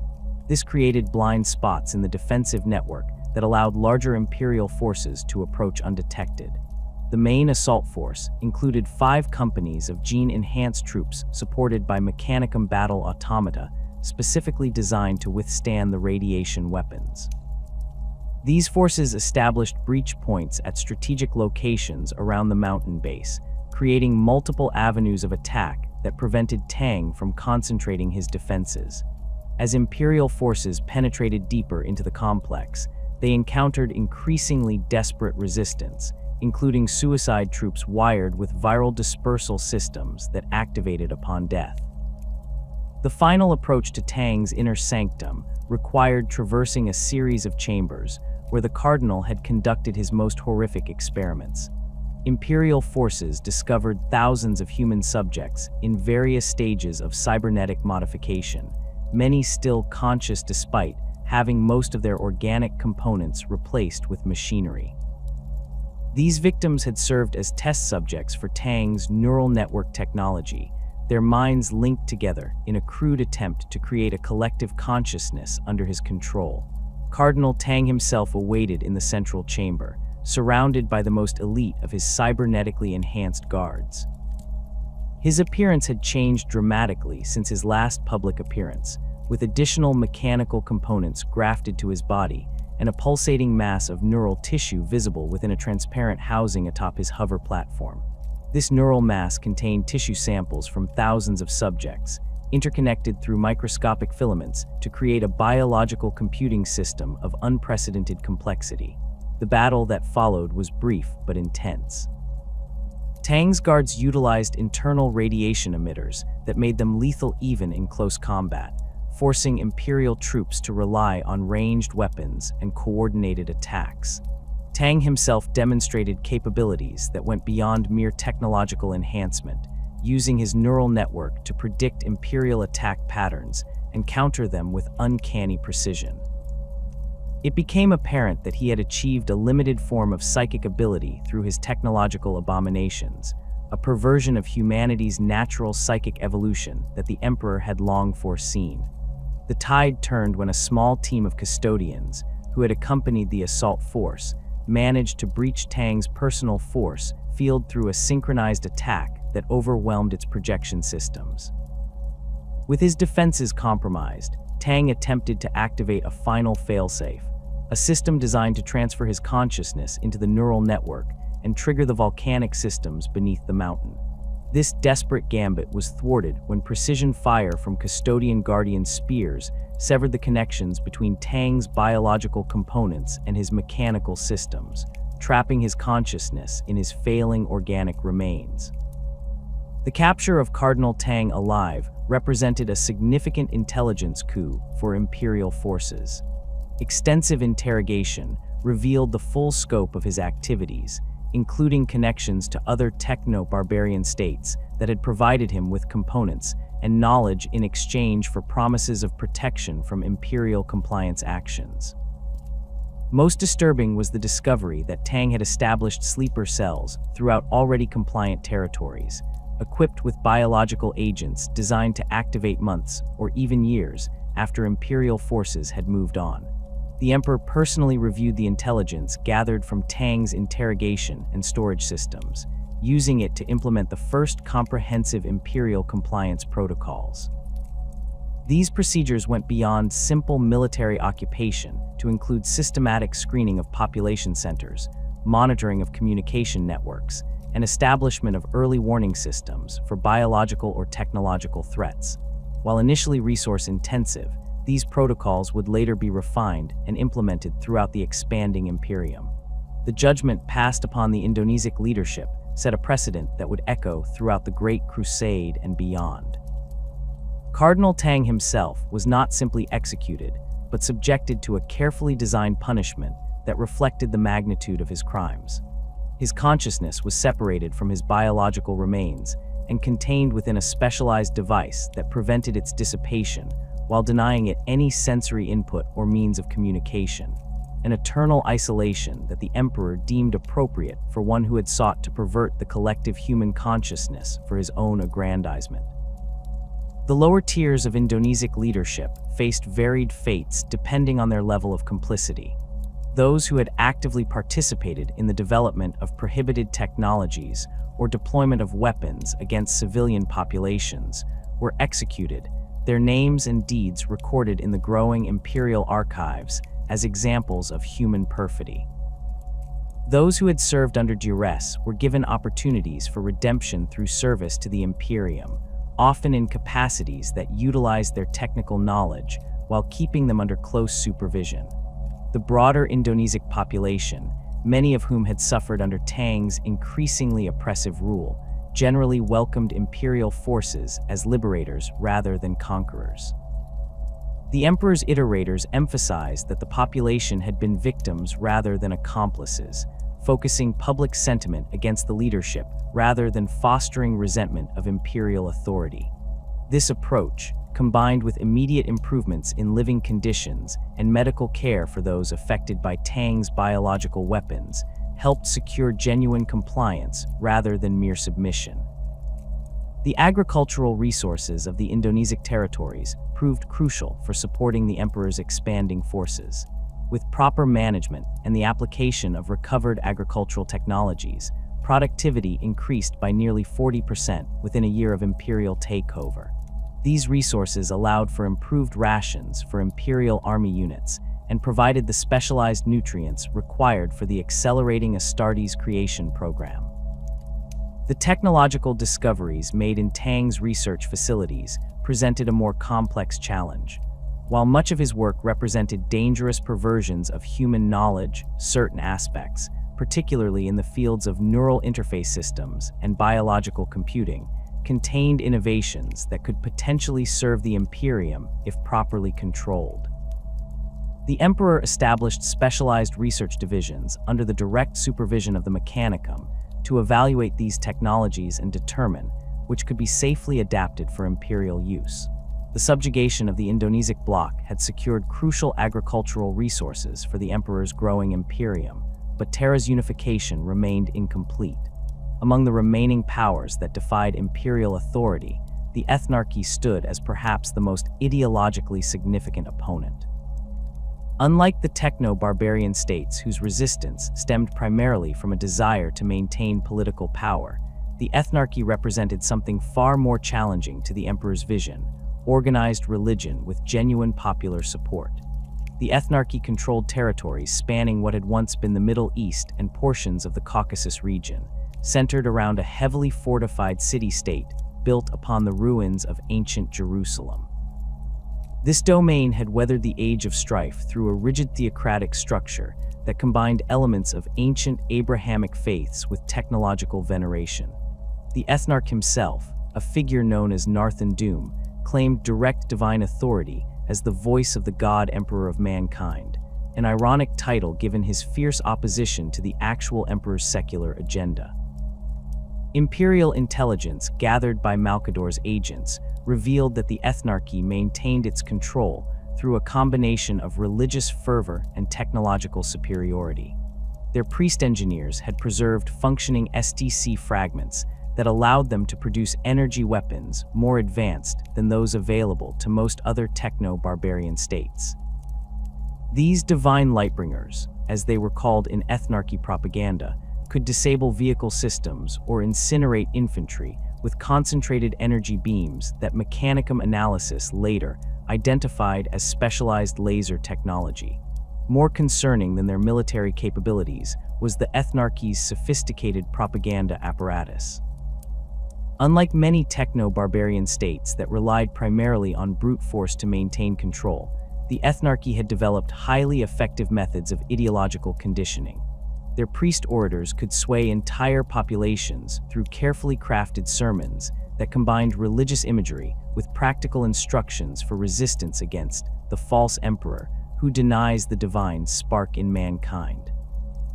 The emperor recognized that conventional military tactics alone would be insufficient against such an opponent. The ethnarchy's strength lay not in its armies, but in its ideas that directly contradicted the secular rationalism of the imperial truth. This conflict would need to be won in the hearts and minds of the population as much as on the battlefield. To this end, the emperor deployed his iterators alongside military forces, tasking them with countering ethnarchy propaganda and presenting the benefits of imperial unification in terms the population could embrace. The campaign began with a strategic encirclement rather than direct assault. Imperial forces established control over territories surrounding the ethnarchy's core domains, cutting off supply routes and isolating pockets of resistance. This approach allowed for the systematic processing of captured territories, with iterators working to re-educate the population while screening for ethnarchy agents who might attempt to maintain underground resistance networks. The ethnarchy responded with asymmetric tactics, deploying teams of divine martyrs, fanatical operatives who had undergone extensive conditioning to resist pain and fear. These individuals infiltrated imperial-held territories to conduct sabotage operations and public acts of defiance designed to inspire continued resistance. Their most effective tactic involved public self-immolation during imperial truth sessions, creating powerful symbolic imagery that undermined iterator efforts. As the noose tightened around the ethnarchy's core territories, Narthan Doom escalated his rhetoric, declaring a holy war against the soulless legions of the Machine Emperor. This proclamation triggered coordinated uprisings in recently compliant territories, revealing sleeper cells that had remained dormant during the initial imperial occupation.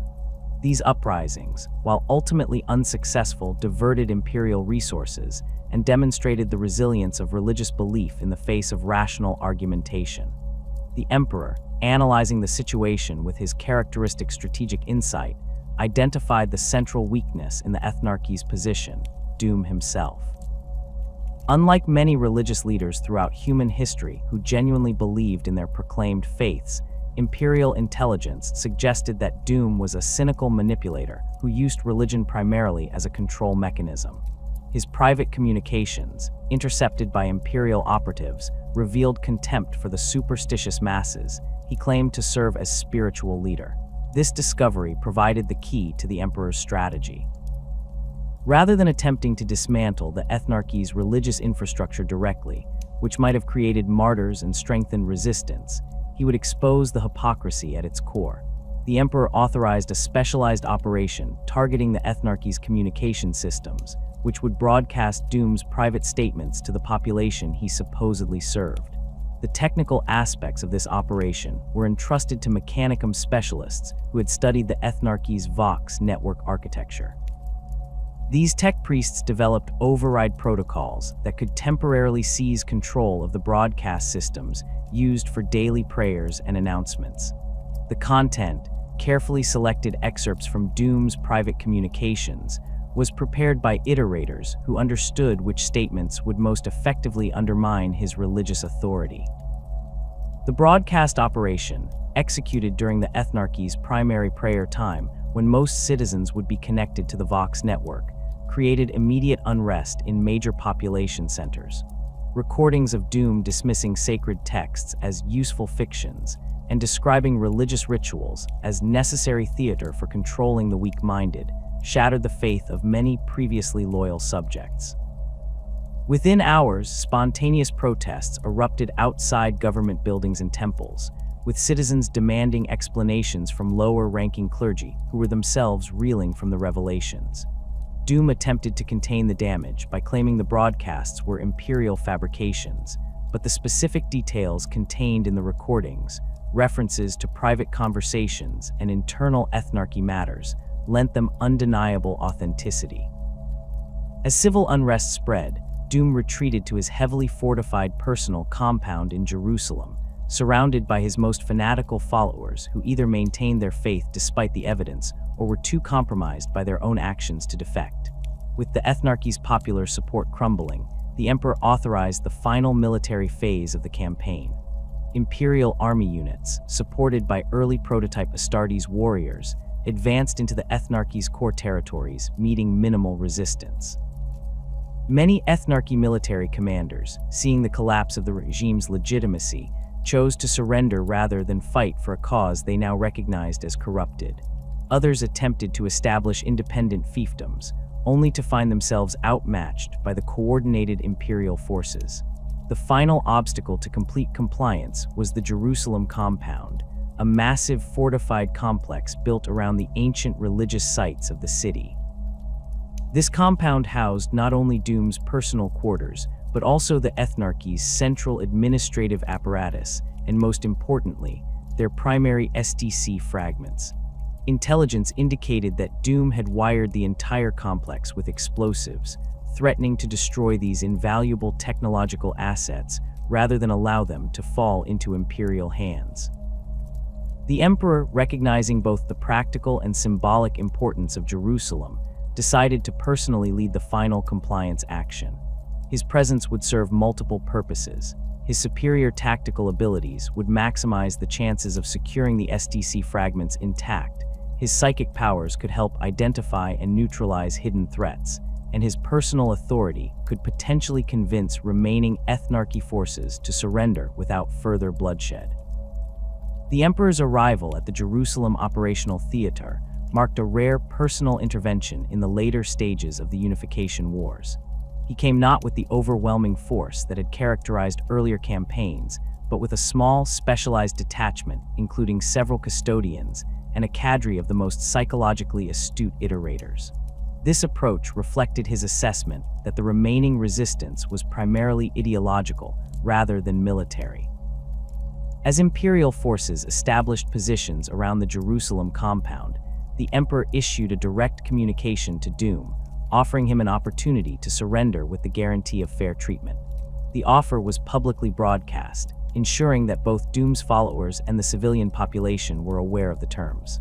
This transparent approach further undermined Doom's authority, as his refusal to accept reasonable terms cast him as the aggressor, prolonging a now pointless conflict.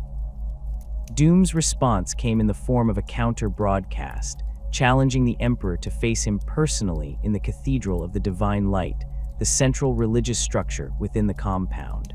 This challenge was clearly designed as a trap, but it also presented an opportunity to resolve the conflict with minimal further destruction. After consulting with his advisors, the Emperor accepted the challenge with specific conditions regarding safe passage and verification that the SDC fragments would remain secure. The meeting between the Emperor and Narthan Doom took place in the massive cathedral that had been constructed from the remnants of ancient religious structures. The building itself represented a physical manifestation of the Ethnarchy's syncretic faith, incorporating elements from various human religions into a grand edifice dominated by a massive stained glass window depicting humanity's ascension through technological enlightenment. The irony of this imagery, so close to the Emperor's own vision yet twisted to serve religious control, was not lost on those present.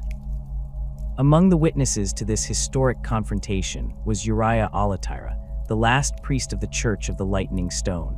Unlike Doom, whose faith appeared largely performative, Alatyra was known as a genuine believer whose theological knowledge and sincere conviction had earned him respect even among Imperial iterators. His presence had been requested by Doom, presumably to provide religious legitimacy to the proceedings, though Imperial intelligence suggested a more complex relationship between the two religious leaders. The dialogue between the Emperor and Uriah Alatyra that followed Doom's predictable betrayal and elimination has become one of the most studied exchanges in Imperial history. While Doom had planned an ambush using hidden weapon systems within the cathedral, these were neutralized by the Emperor's psychic abilities before they could activate. With Doom's guards subdued by the accompanying custodians, the cathedral became the setting for a philosophical debate rather than a battlefield. Alatyra, unlike Doom, engaged with the Emperor's arguments in good faith, presenting a sophisticated defense of religious belief that went beyond simple superstition. He argued that faith provided meaning and moral framework in a universe that otherwise offered only cold materialism. The emperor, rather than dismissing these arguments, addressed them directly, explaining his view that humanity needed to embrace rational self-determination rather than supernatural consolation if it was to survive the challenges ahead. The debate touched on fundamental questions that would define the Imperium's approach to human culture and belief. Alatyra questioned whether the imperial truth, with its rejection of the supernatural, could provide the same psychological comfort and social cohesion that religion had offered throughout human history. The emperor countered that religion had also been the source of countless conflicts and had often impeded scientific progress that could have benefited humanity. As the discussion progressed, the emperor revealed aspects of his long-term vision that had rarely been articulated so clearly. He spoke of humanity's psychic potential and the dangers it presented, explaining that superstitious frameworks for understanding these emerging abilities would lead to catastrophe. Only by approaching psychic phenomena through the lens of scientific understanding could humanity navigate this evolutionary transition safely. Religious interpretations of psychic manifestations as miracles or divine intervention would prevent the development of necessary control mechanisms. Alatyra's most challenging question concerned the nature of the emperor himself. If supernatural entities were mere fiction, how could the emperor's own seemingly godlike powers be explained? The emperor's response emphasized that his abilities, while far beyond normal human capacity, were the result of natural development rather than supernatural origin. He presented himself not as fundamentally different from humanity, but as a potential preview of what humanity might eventually become through directed evolution. The philosophical exchange concluded with neither participant fully convincing the other, but with a mutual respect that contrasted sharply with the fanaticism that had characterized the ethnarchy's approach. Alatyra, while maintaining his personal faith, acknowledged the practical necessity of unification under rational governance.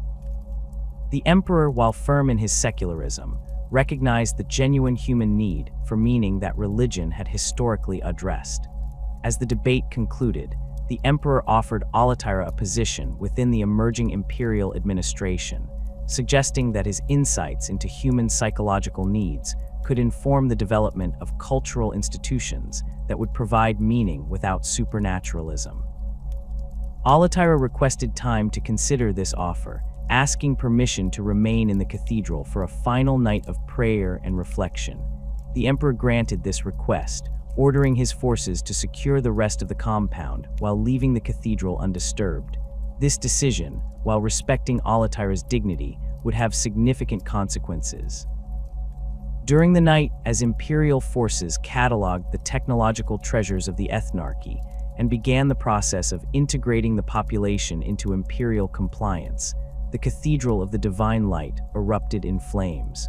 The Cathedral of the Divine Light's destruction marked a somber conclusion to the ethnarchy campaign. Forensic examination of the ruins revealed that Uriah Alatyra had activated an ancient Prometheum distribution system built into the cathedral's foundations, choosing self-immolation rather than abandonment of his beliefs. The emperor ordered the site preserved as both memorial and reminder of the challenges inherent in transforming human consciousness. This decision reflected a growing pragmatism in the emperor's approach to cultural integration, recognition that eradicating deeply held beliefs required more than rational arguments or military force. With the ethnarchy's fall, the last major organized resistance to imperial rule had been eliminated.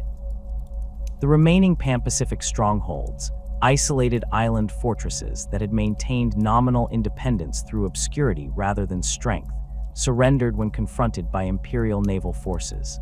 The commanders of these installations, pragmatic military leaders rather than ideologues, recognized the futility of resistance and negotiated terms that preserved their technical expertise by integrating them into the expanding imperial navy.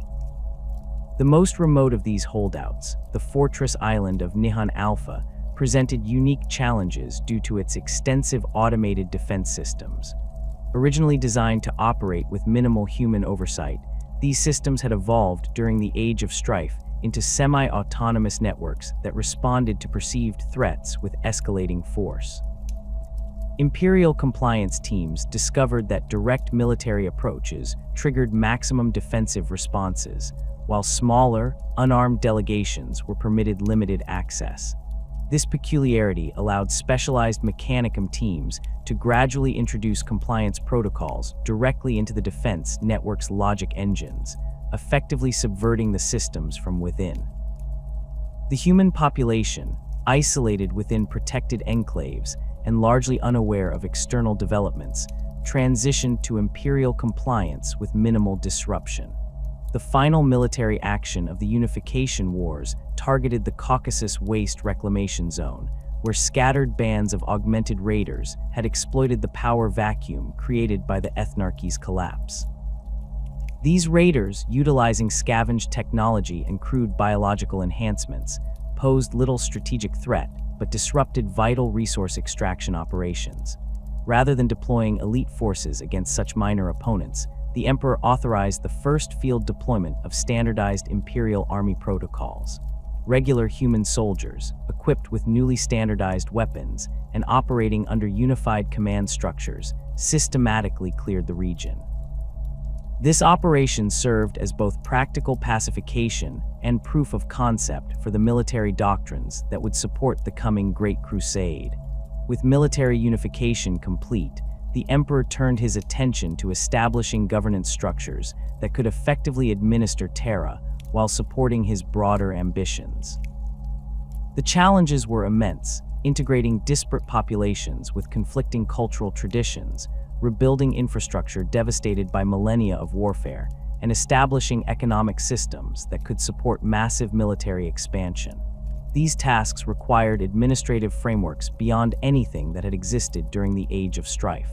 The foundation of imperial governance emerged with the establishment of the Council of Terra in the 30th millennium.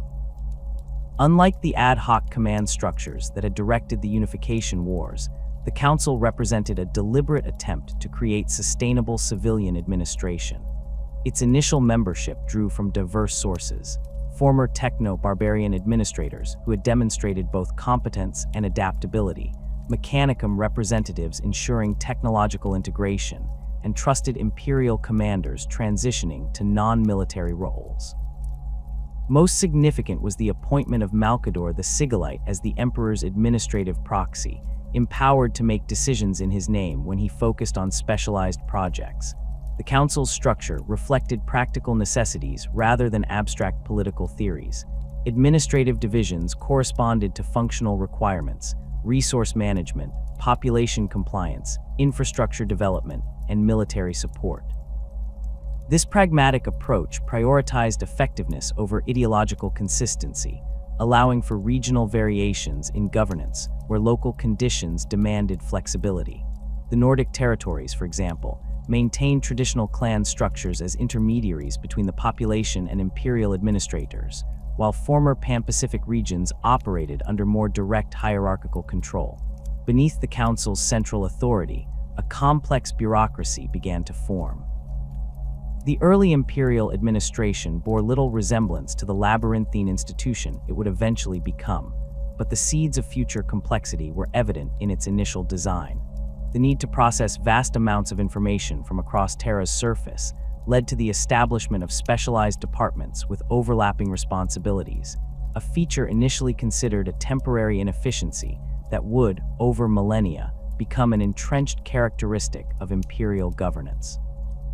The Departamento Munitorum, tasked with coordinating resource allocation for military purposes, exemplified this early administrative evolution.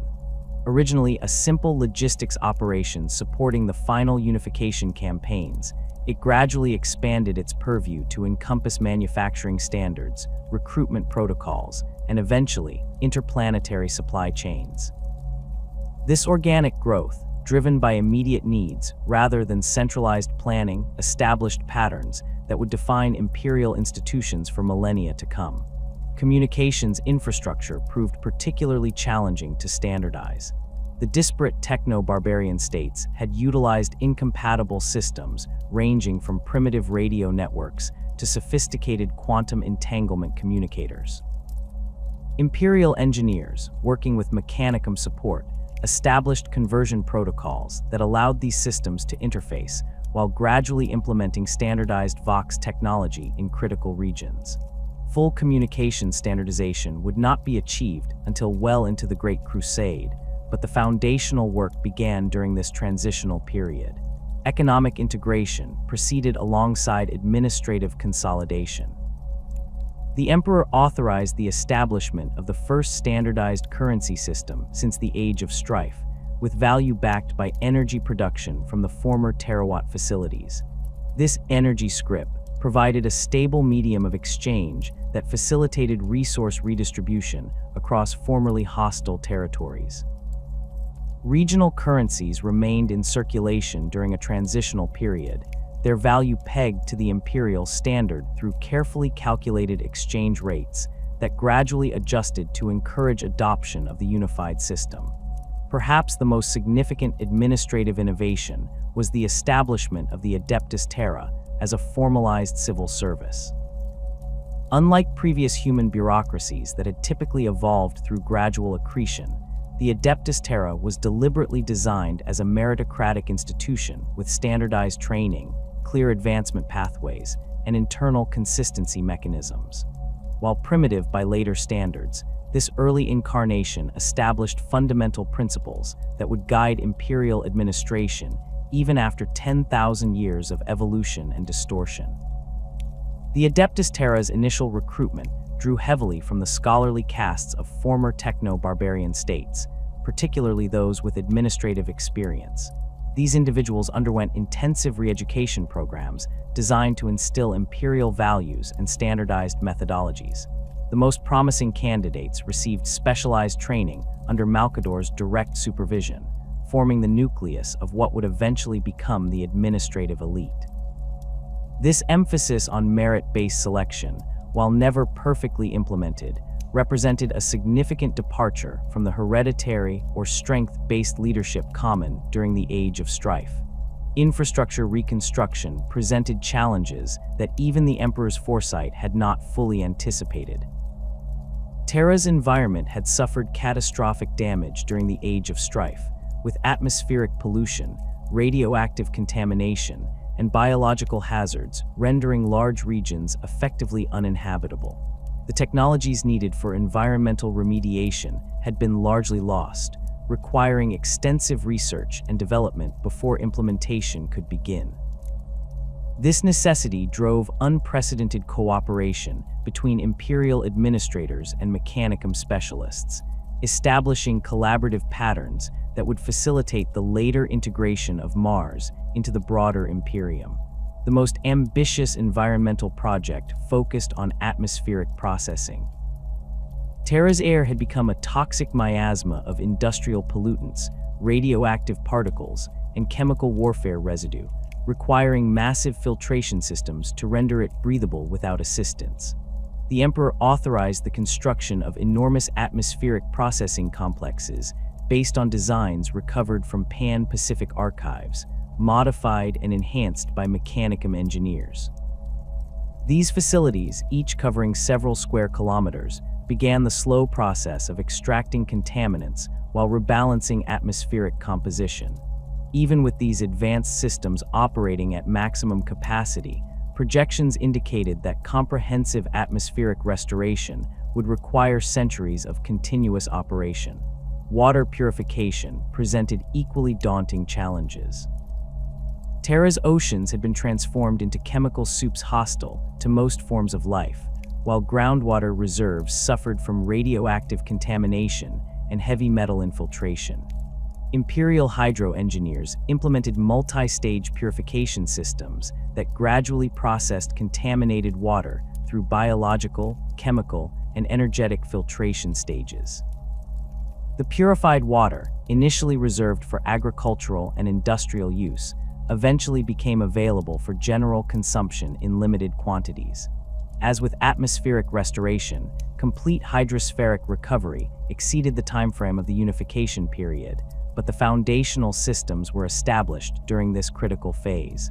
Soil remediation proved particularly crucial for establishing sustainable food production. Centuries of warfare had left much of Terra's arable land contaminated with heavy metals, synthetic toxins, and radioactive isotopes.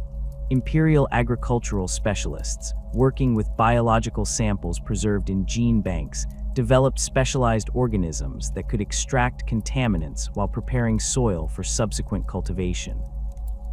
These bioremediation techniques, combined with carefully designed crop rotation systems, gradually restored agricultural productivity in selected regions. The Indonesian territories, having suffered less extreme contamination than other areas, became the primary food production centers during this transitional period. Urban reconstruction followed distinctive patterns that reflected the emperor's long-term vision. Rather than simply rebuilding the haphazard conglomerations that had characterized techno-barbarian settlements, imperial architects implemented standardized designs optimized for resource efficiency, population control, and defensive considerations. These early hab blocks established templates that would later evolve into the massive hive cities of the developed Imperium. While utilitarian in appearance, they incorporated sophisticated life support systems, waste recycling facilities, and energy distribution networks that represented significant improvements over Age of Strife conditions. Transportation infrastructure received particular attention, with the emperor recognizing its critical importance for both administrative control and resource distribution. The fractured transportation networks of the techno-barbarian era, local systems designed for internal use with deliberate incompatibilities at boundaries, were gradually replaced with standardized maglev systems for civilian transport and reinforced roadways for military use. These physical connections, supplemented by regulated air transport corridors, bound formerly isolated regions into a cohesive whole. The cultural integration of Terra's disparate populations presented challenges that could not be resolved through administrative edicts or technological solutions. The techno-barbarian states had developed wildly divergent cultural traditions during the Age of Strife, many incompatible with both each other and the rational secularism of the imperial truth. Rather than attempting immediate cultural homogenization, imperial iterators employed a graduated approach that preserved harmless cultural expressions while systematically eliminating elements that contradicted fundamental imperial principles. This cultural transformation operated through educational systems established across compliant territories.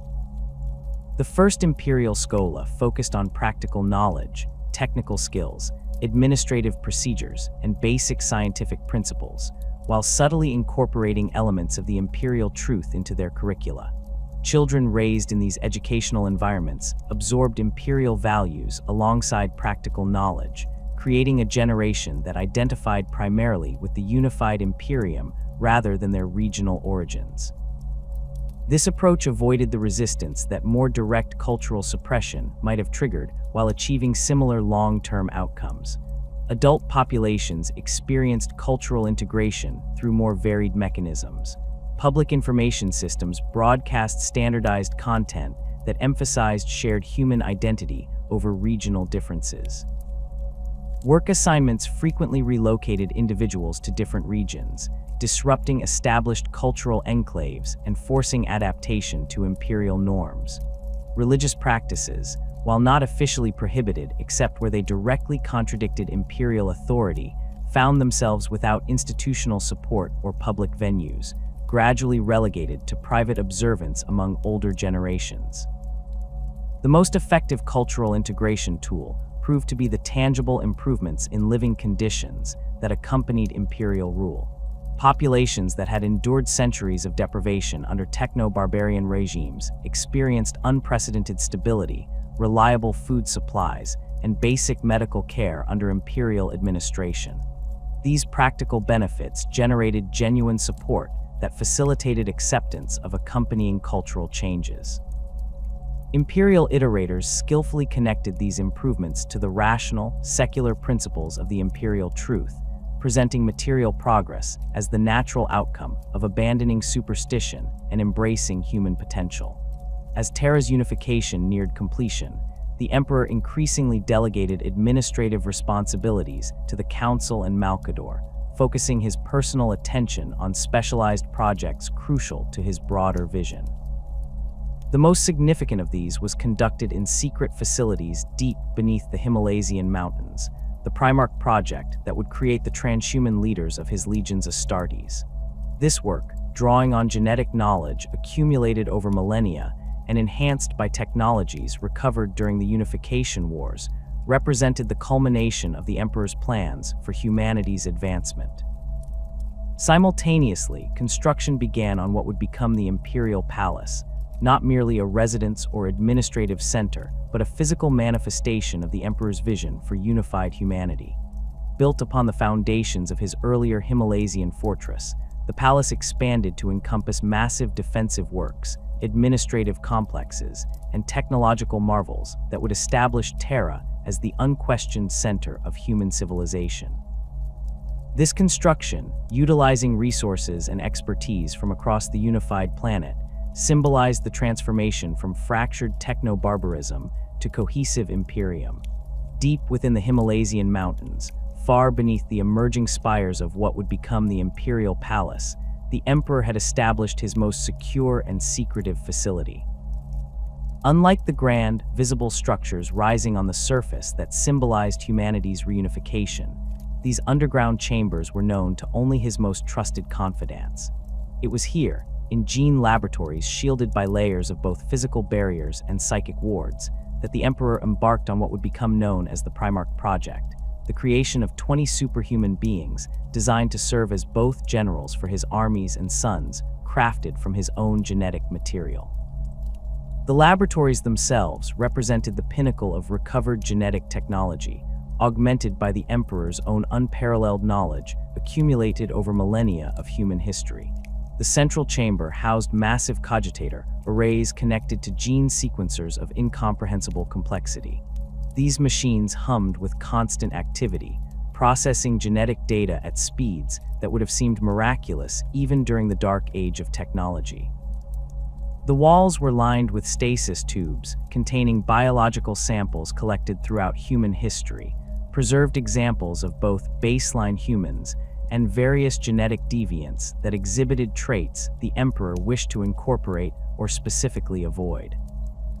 Adjacent chambers contained more specialized equipment, neural programmers designed to imprint complex knowledge directly into developing minds, gravitic anomaly generators that could manipulate the fundamental forces affecting cellular development, and psycho-reactive matrices that could interface with the immaterium in carefully controlled ways. The Emperor had designed each system personally, often building components with his own hands when existing technology proved insufficient for his needs. The scientific principles underlying the Primarch project extended far beyond conventional genetics. The Emperor's work incorporated elements of archaeotech recovered from the most ancient human settlements, xenobiological concepts derived from careful study of non-human species, and psychic techniques that operated at the intersection of materium and immaterium. This holistic approach reflected the Emperor's understanding that truly transcendent beings could not be created through genetic manipulation alone. They would require fundamental alterations at every level of their existence. The foundation of the Primarch genome began with the Emperor's own genetic material, not simply as a template to be modified, but as a core around which additional traits would be constructed. Unlike the Thunder Warriors or even the early Astartes prototypes, the Primarchs would not be enhanced humans, but fundamentally new beings, sharing humanity's ancestral heritage, but engineered for capabilities far beyond even the most optimistic predictions of natural human evolution. This genetic foundation was supplemented with specific traits drawn from various human bloodlines that had demonstrated exceptional abilities throughout history. From the warriors of ancient Terran civilizations came genetic markers for physical strength and combat instinct. From isolated populations that had developed unique adaptations during the Age of Strife came resilience to environmental extremes. From rare psychic individuals came markers for enhanced neural development and immaterium sensitivity, carefully calibrated to provide capabilities without vulnerability to warp influence. The physical development chambers for the Primarchs represented marvels of bioengineering. Each Primarch required a specialized gestation capsule, a massive cylindrical structure composed of ceramite, adamantium, and transparent armor glass sections that allowed for observation. These capsules were not merely containers, but active participants in the creation process, equipped with thousands of microscopic manipulator arms that could adjust cellular development in real time, nutrient delivery systems calibrated to each Primarch's unique requirements, and stasis field generators that could selectively accelerate or decelerate temporal flow around specific developing tissues. The interior of each capsule contained a specialized amniotic fluid that bore little resemblance to its natural counterpart. This golden-hued liquid served as both physical support medium and information transfer system, its complex molecular structure encoded with developmental instructions too numerous and intricate to be contained within genetic material alone. Microscopic machines suspended in this fluid monitored development constantly, reporting deviations from expected parameters and implementing corrective measures when necessary. Each Primarch's development was individually designed, with the Emperor incorporating specific traits intended to fulfill particular roles within his grand strategy. Some Primarchs received enhanced analytical capabilities for strategic planning, others accelerated muscle development for close combat supremacy, still others specialized neural structures for leadership and inspiration. These variations were not random, but carefully calculated elements of the Emperor's vision, 20 unique aspects of war and governance embodied in superhuman form. Beyond physical and mental capabilities, the Emperor incorporated what might be termed spiritual elements into each Primarch's creation.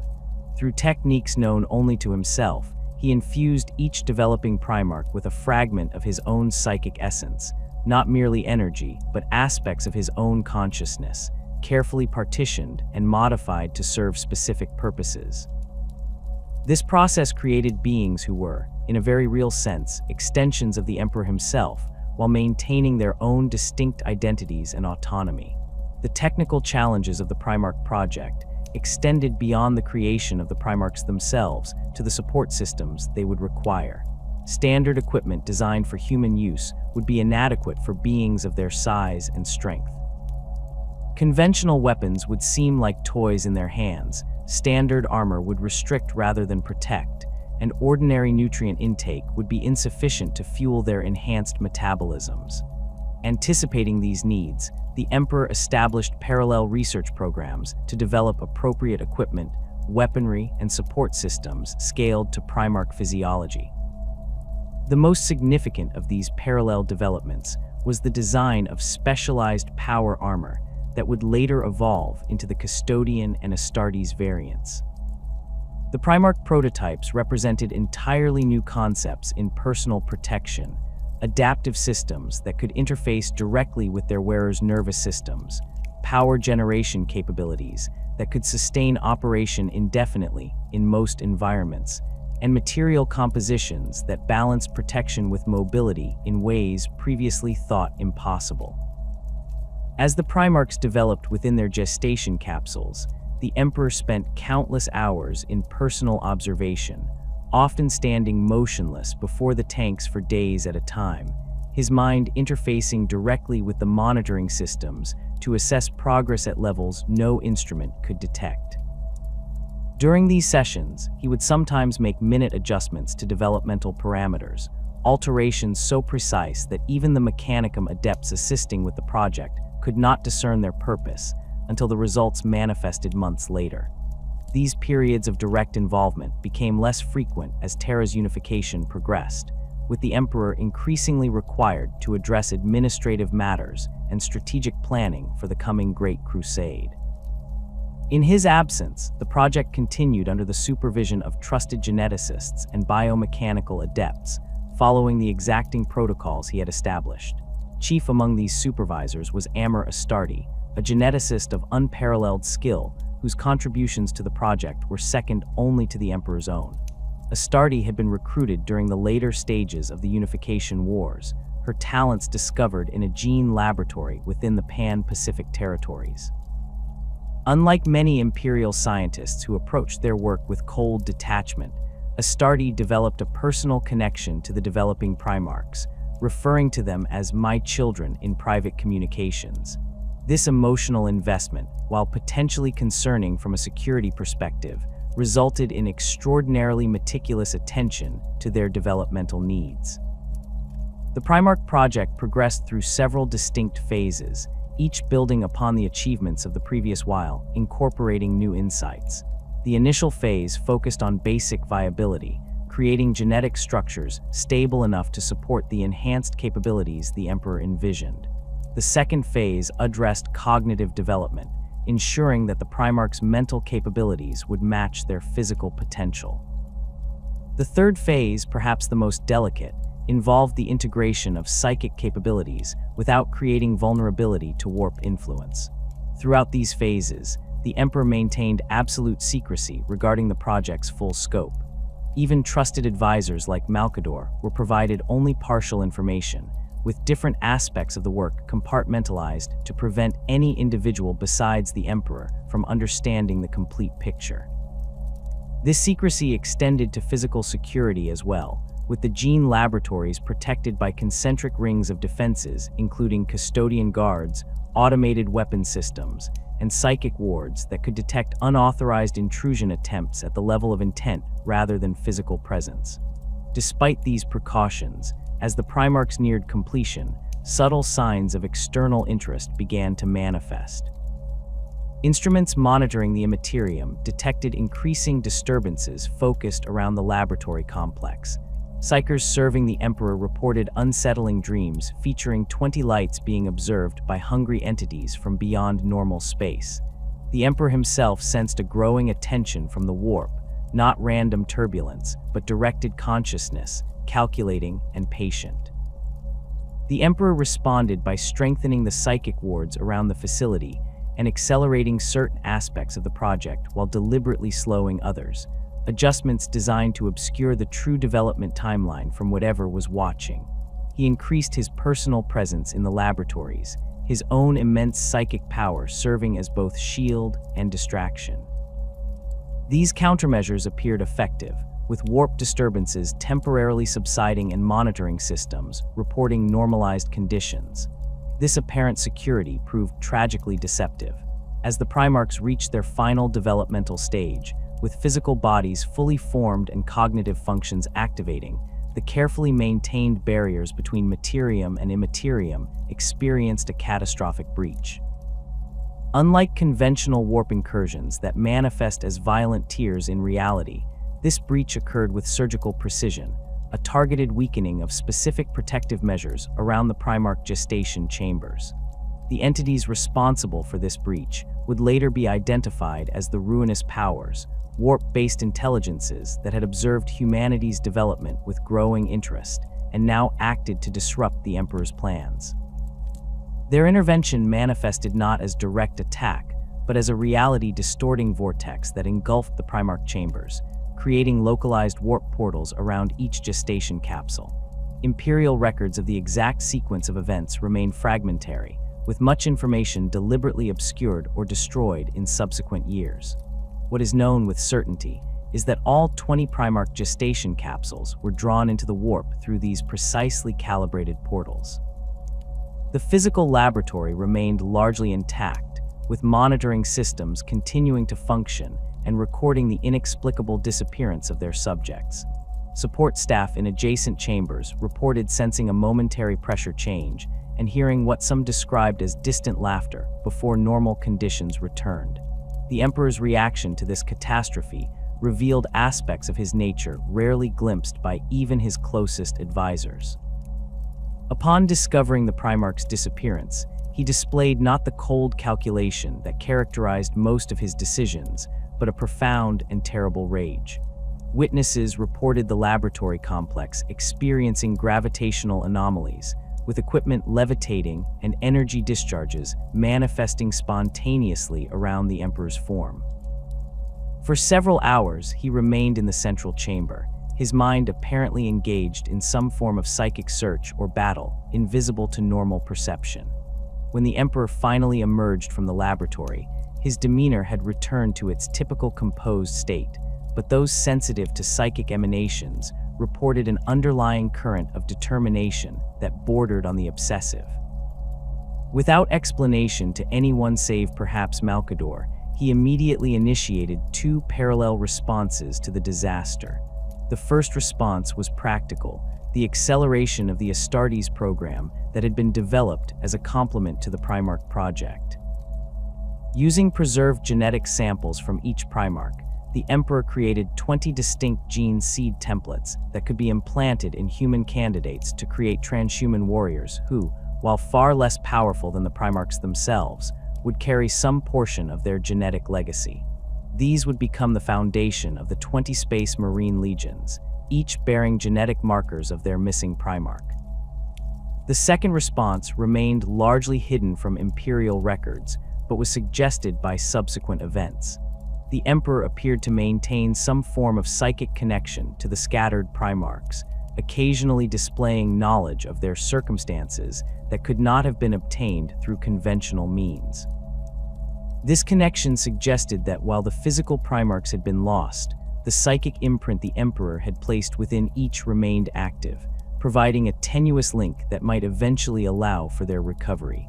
The laboratory complex that had housed the Primarch project was not abandoned following the catastrophe, but repurposed for the expanded Astartes program.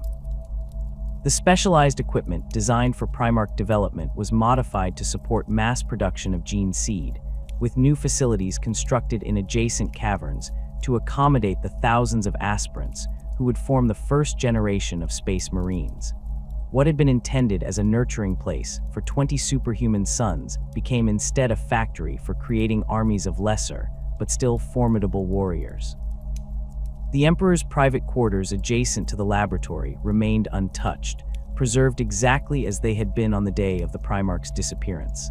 Within this chamber, accessible only to the Emperor himself, 20 small symbolic tokens remained arranged in a precise pattern, personal items he had intended to present to each Primarch upon their awakening.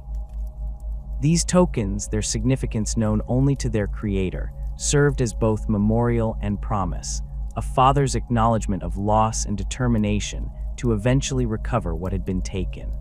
As Terra's unification reached its final stages and preparations for the Great Crusade accelerated, the Emperor maintained this private vigil alongside his public duties.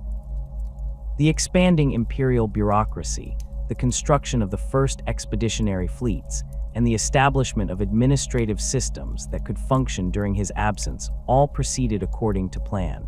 But beneath these visible activities ran a constant undercurrent of search, resources allocated to investigating unusual phenomena on distant worlds, psychers tasked with monitoring specific patterns in the immaterium, and Mechanicum adepts analyzing astronomical data for signs that might lead to the scattered Primarchs. The Primarch project, intended as the crowning achievement of the Emperor's work on Terra, had instead become the driving motivation for the Great Crusade itself. What had been conceived as a reconquest of the stars for humanity's benefit now carried an additional purpose, a father's search for his lost sons across the vast expanse of the galaxy. This personal dimension, rarely acknowledged in official pronouncements but evident in the Emperor's actions, would shape the character of the expanding Imperium in ways none could have predicted. With Terra unified under his rule and the Primarch project suffering its catastrophic setback, the Emperor faced a critical strategic decision. The Thunder Warriors, while devastatingly effective during the Unification Wars, exhibited fatal flaws that made them unsuitable for the coming galactic campaign. Their unstable physiology, limited lifespan, and psychological volatility had already begun to manifest in alarming ways. Reports of Thunder Warriors experiencing sudden organ failure during routine operations increased, while incidents of uncontrollable battle rage directed at civilian populations required intervention by custodian forces. The Emperor had anticipated these limitations from the Thunder Warriors' inception. They had been designed as a temporary solution, a blunt instrument for the specific challenges of Terran unification, rather than the precise tool needed for a prolonged interstellar campaign. The genetic samples preserved from the scattered Primarchs now provided the template for a more sustainable and versatile transhuman warrior, the Adeptus Astartes. The fundamental concept behind the Astartes represented a significant evolution in the Emperor's approach to gene enhancement. Where the Thunder Warriors had been created through aggressive modification of adult subjects, resulting in powerful but unstable warriors, the Astartes would be transformed through a more measured process beginning in early adolescence. This approach sacrificed some of the raw power that characterized the Thunder Warriors in exchange for significantly improved stability, longevity, and psychological balance. The core of this new process centered on gene seed, specialized organs cultivated from Primarch genetic material that would be implanted sequentially into selected candidates. Each organ served a specific function. The secondary heart provided redundancy for cardiovascular function. The os medulla strengthened and enhanced the skeletal structure. The biscopia dramatically increased muscle mass and density, and so on. Together, these 19 implanted organs would transform an ordinary human into a transhuman warrior capable of surviving environments and injuries that would kill unmodified humans instantly. The Emperor personally supervised the initial development of these gene seed organs, working alongside selected geneticists in the same underground facilities that had housed the Primarch project. Each gene seed line derived from a specific Primarch exhibited unique characteristics that reflected its genetic source. The organs cultivated from the 7th Primarch's genetic material showed exceptional durability and resistance to toxins. Those derived from the 13th demonstrated superior healing capabilities and tissue regeneration. The 16th Primarch's gene line produced warriors with heightened aggression and combat reflexes. These variations were not considered flaws, but specialized adaptations that would allow each legion to excel in particular combat roles. The Emperor envisioned a force where each legion's genetic predispositions would complement the others, creating a versatile military apparatus capable of addressing any challenge encountered during the Great Crusade. This specialization extended beyond mere physical attributes to cognitive tendencies, with some gene lines producing warriors more inclined toward methodical planning, while others favored intuitive decision-making in fluid combat situations. The first implantation procedures took place in specially constructed facilities beneath the Himalayan mountains. The initial candidates were selected from the children of Terran nobility and military leaders who had demonstrated loyalty during the Unification Wars. These young recruits, typically between 10 and 14 years old, underwent extensive screening to ensure genetic compatibility with the implantation process. Even with careful selection, early failure rates remained high, with nearly 60% of candidates dying during the procedure or developing fatal complications afterward. Through iterative refinement, the Astartes creation process gradually improved. Mechanicum Biologi's adepts contributed specialized equipment that allowed for more precise implantation and monitoring. New screening protocols identified subtle genetic markers that predicted successful integration. Modifications to the surgical procedures themselves reduced trauma and accelerated recovery.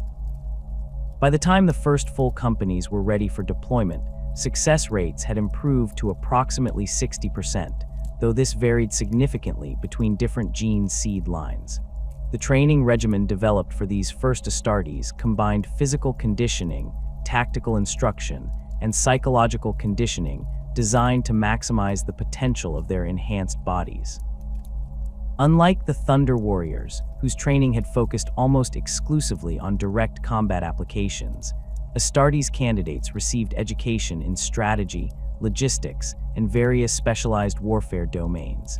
This comprehensive approach reflected their intended role not merely as shock troops, but as adaptable warriors capable of independent operation across diverse environments.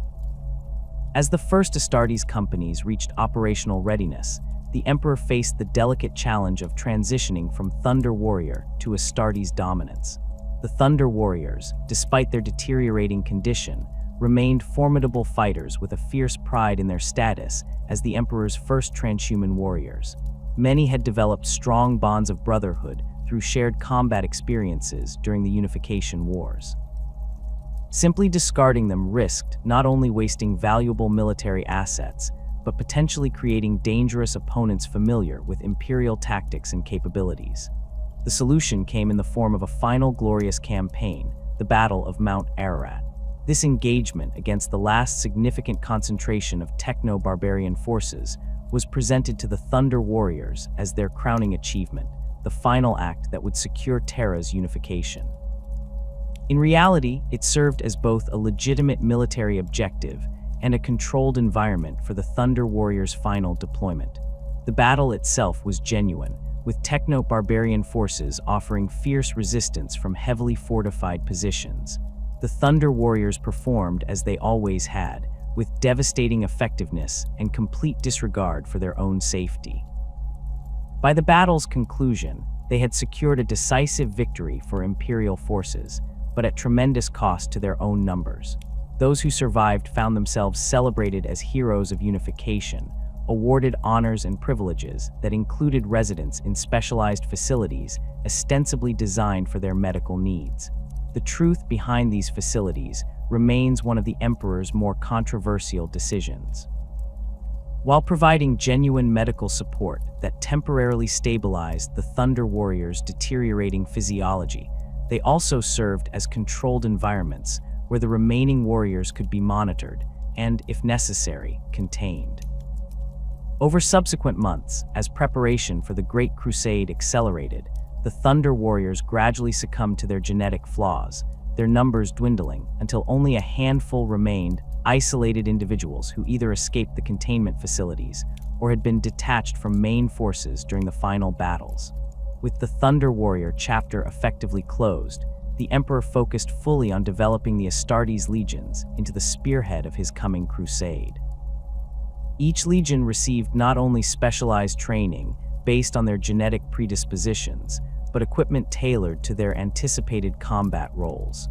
The initial patterns of power armor, while primitive compared to later marks, represented a significant advancement over anything fielded during the Unification Wars. This first generation of Astartes power armor, retroactively designated as Mark I Thunder Armor, incorporated elements from Thunder Warrior designs, but with significant improvements in joint articulation and power distribution. The armor consisted of layered ceramite plates over a powered exoskeleton, with rudimentary life support systems that allowed for limited operation in hostile environments. Its most distinctive visual features were the abdominal power unit that housed the primary energy source and the rounded, cylindrical helmet with its distinctive breather units. Mark I armor's limitations became apparent during early field testing. The abdominal power unit created a vulnerable target area while restricting waist movement, and the complete armor system weighed nearly twice what later marks would. Despite these drawbacks, it provided protection far superior to anything available to conventional forces and included strength enhancement that allowed Astartes to utilize weapons too heavy for unaugmented humans to wield effectively. The signature weapon of these early Astartes was the bolter, a weapon conceptually similar to those used by Thunder Warriors, but refined for improved reliability and standardized production. These early patterns fired mass reactive explosive rounds capable of penetrating most contemporary armor before detonating inside the target. The standard issue bolter was designed specifically for Astartes physiology, with dimensions and recoil characteristics that would make it unwieldy for normal humans. Complementing these ranged weapons were power weapons that utilized disruption field technology to enhance cutting and penetrating power. Early patterns included power swords, axes, and mauls, each designed to overcome different types of enemy protection. These weapons required significant power sources, initially provided by backpack units that limited mobility and endurance.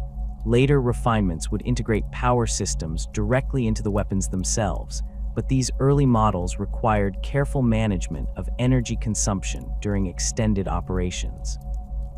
The first field deployment of Astartes forces beyond Terra targeted Luna, Earth's moon, which had remained outside Imperial control during the Unification Wars. Luna housed numerous gene cults and independent scientific enclaves that had maintained their autonomy through a combination of distance, defensive capabilities, and possession of technologies valuable enough to deter previous conquest attempts. As the Emperor prepared for the Great Crusade, bringing these facilities under compliance became a strategic priority. The Luna campaign served multiple purposes beyond simple territorial expansion. It provided a controlled environment for testing Astartes' capabilities in void warfare, established protocols for compliance actions that would be used throughout the Great Crusade, and secured additional scientific and manufacturing facilities needed for fleet expansion. Perhaps most importantly, it offered an opportunity to demonstrate the effectiveness of the Astartes to the various Terran power structures now incorporated into the Imperium. The operation began with precision strikes against Luna's defensive systems by small Astartes teams deployed via specialized landing craft. These initial attacks targeted sensor arrays and automated weapon platforms, creating gaps in the defensive network that allowed for the deployment of larger forces. Once ground teams secured landing zones, heavier equipment and support personnel established forward bases from which systematic compliance operations could proceed. The gene cults of Luna, despite their considerable technological advantages and home-ground knowledge, found themselves outmatched by the Astartes' combination of physical capabilities, tactical flexibility, and void warfare adaptability. Within weeks, major resistance had been eliminated, with surviving cult leaders either accepting Imperial compliance or being removed and replaced with administrators loyal to Terra. The success of the Luna campaign validated the Astartes concept and provided valuable experience that informed subsequent refinements to both equipment and tactics. Void warfare required modifications to armor systems to incorporate more robust life support capabilities. Combat in Luna's low-gravity environment demonstrated the need for specialized training in three-dimensional maneuvering. Encounters with automated defense systems highlighted vulnerabilities in early armor designs that would be addressed in subsequent iterations. As the Astartes legions expanded through recruitment and new gene seed implantation, their organizational structures evolved beyond the simple company formations of early deployments. Each legion developed specialized units based on their particular strengths and the preferences of their commanding officers. Some emphasized heavy assault capabilities, others reconnaissance and rapid deployment, still others specialized in siege warfare or void combat. This specialization, while increasing overall strategic flexibility, also began to create distinctive legion cultures that would later prove significant. The Emperor encouraged this diversification within controlled parameters, recognizing that specialized forces would be necessary for the varied challenges of the Great Crusade. At the same time, he established standardized protocols for inter-legion cooperation, ensuring that these developing cultural differences would not impede combined operations. Regular war games and joint training exercises brought together units from different legions, fostering both competitive spirit and mutual respect. As the legions grew in size and capability, the Emperor initiated construction of the first major expeditionary fleets that would carry the Great Crusade beyond the Sol system. These massive armadas combined Astartes strike forces with conventional Imperial Army units, mechanicum technical support, administrative personnel, and colonization resources.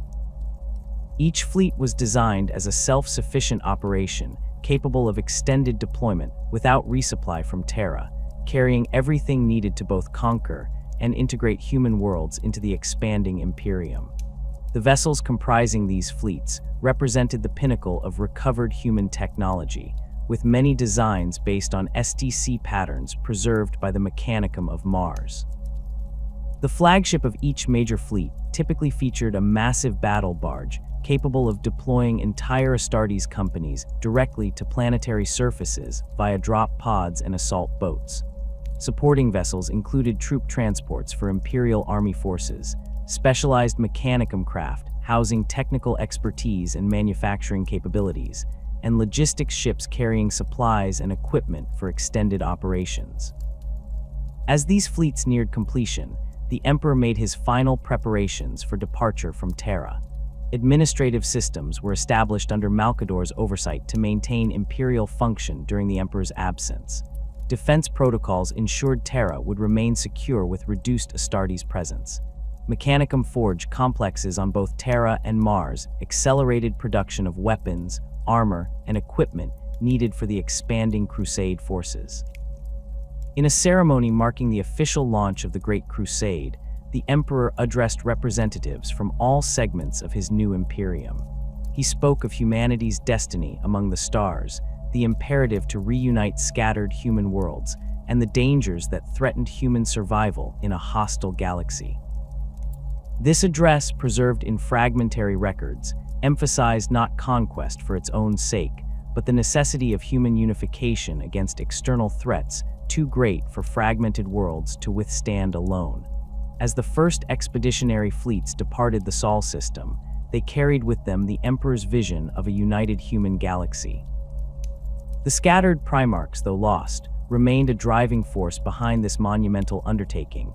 Their genetic legacy lived on in the Astartes legions, while the Emperor's determination to recover his sons added personal urgency to the systematic exploration of distant star systems. The Unification Wars had secured humanity's birthworld and established the foundation for imperial expansion.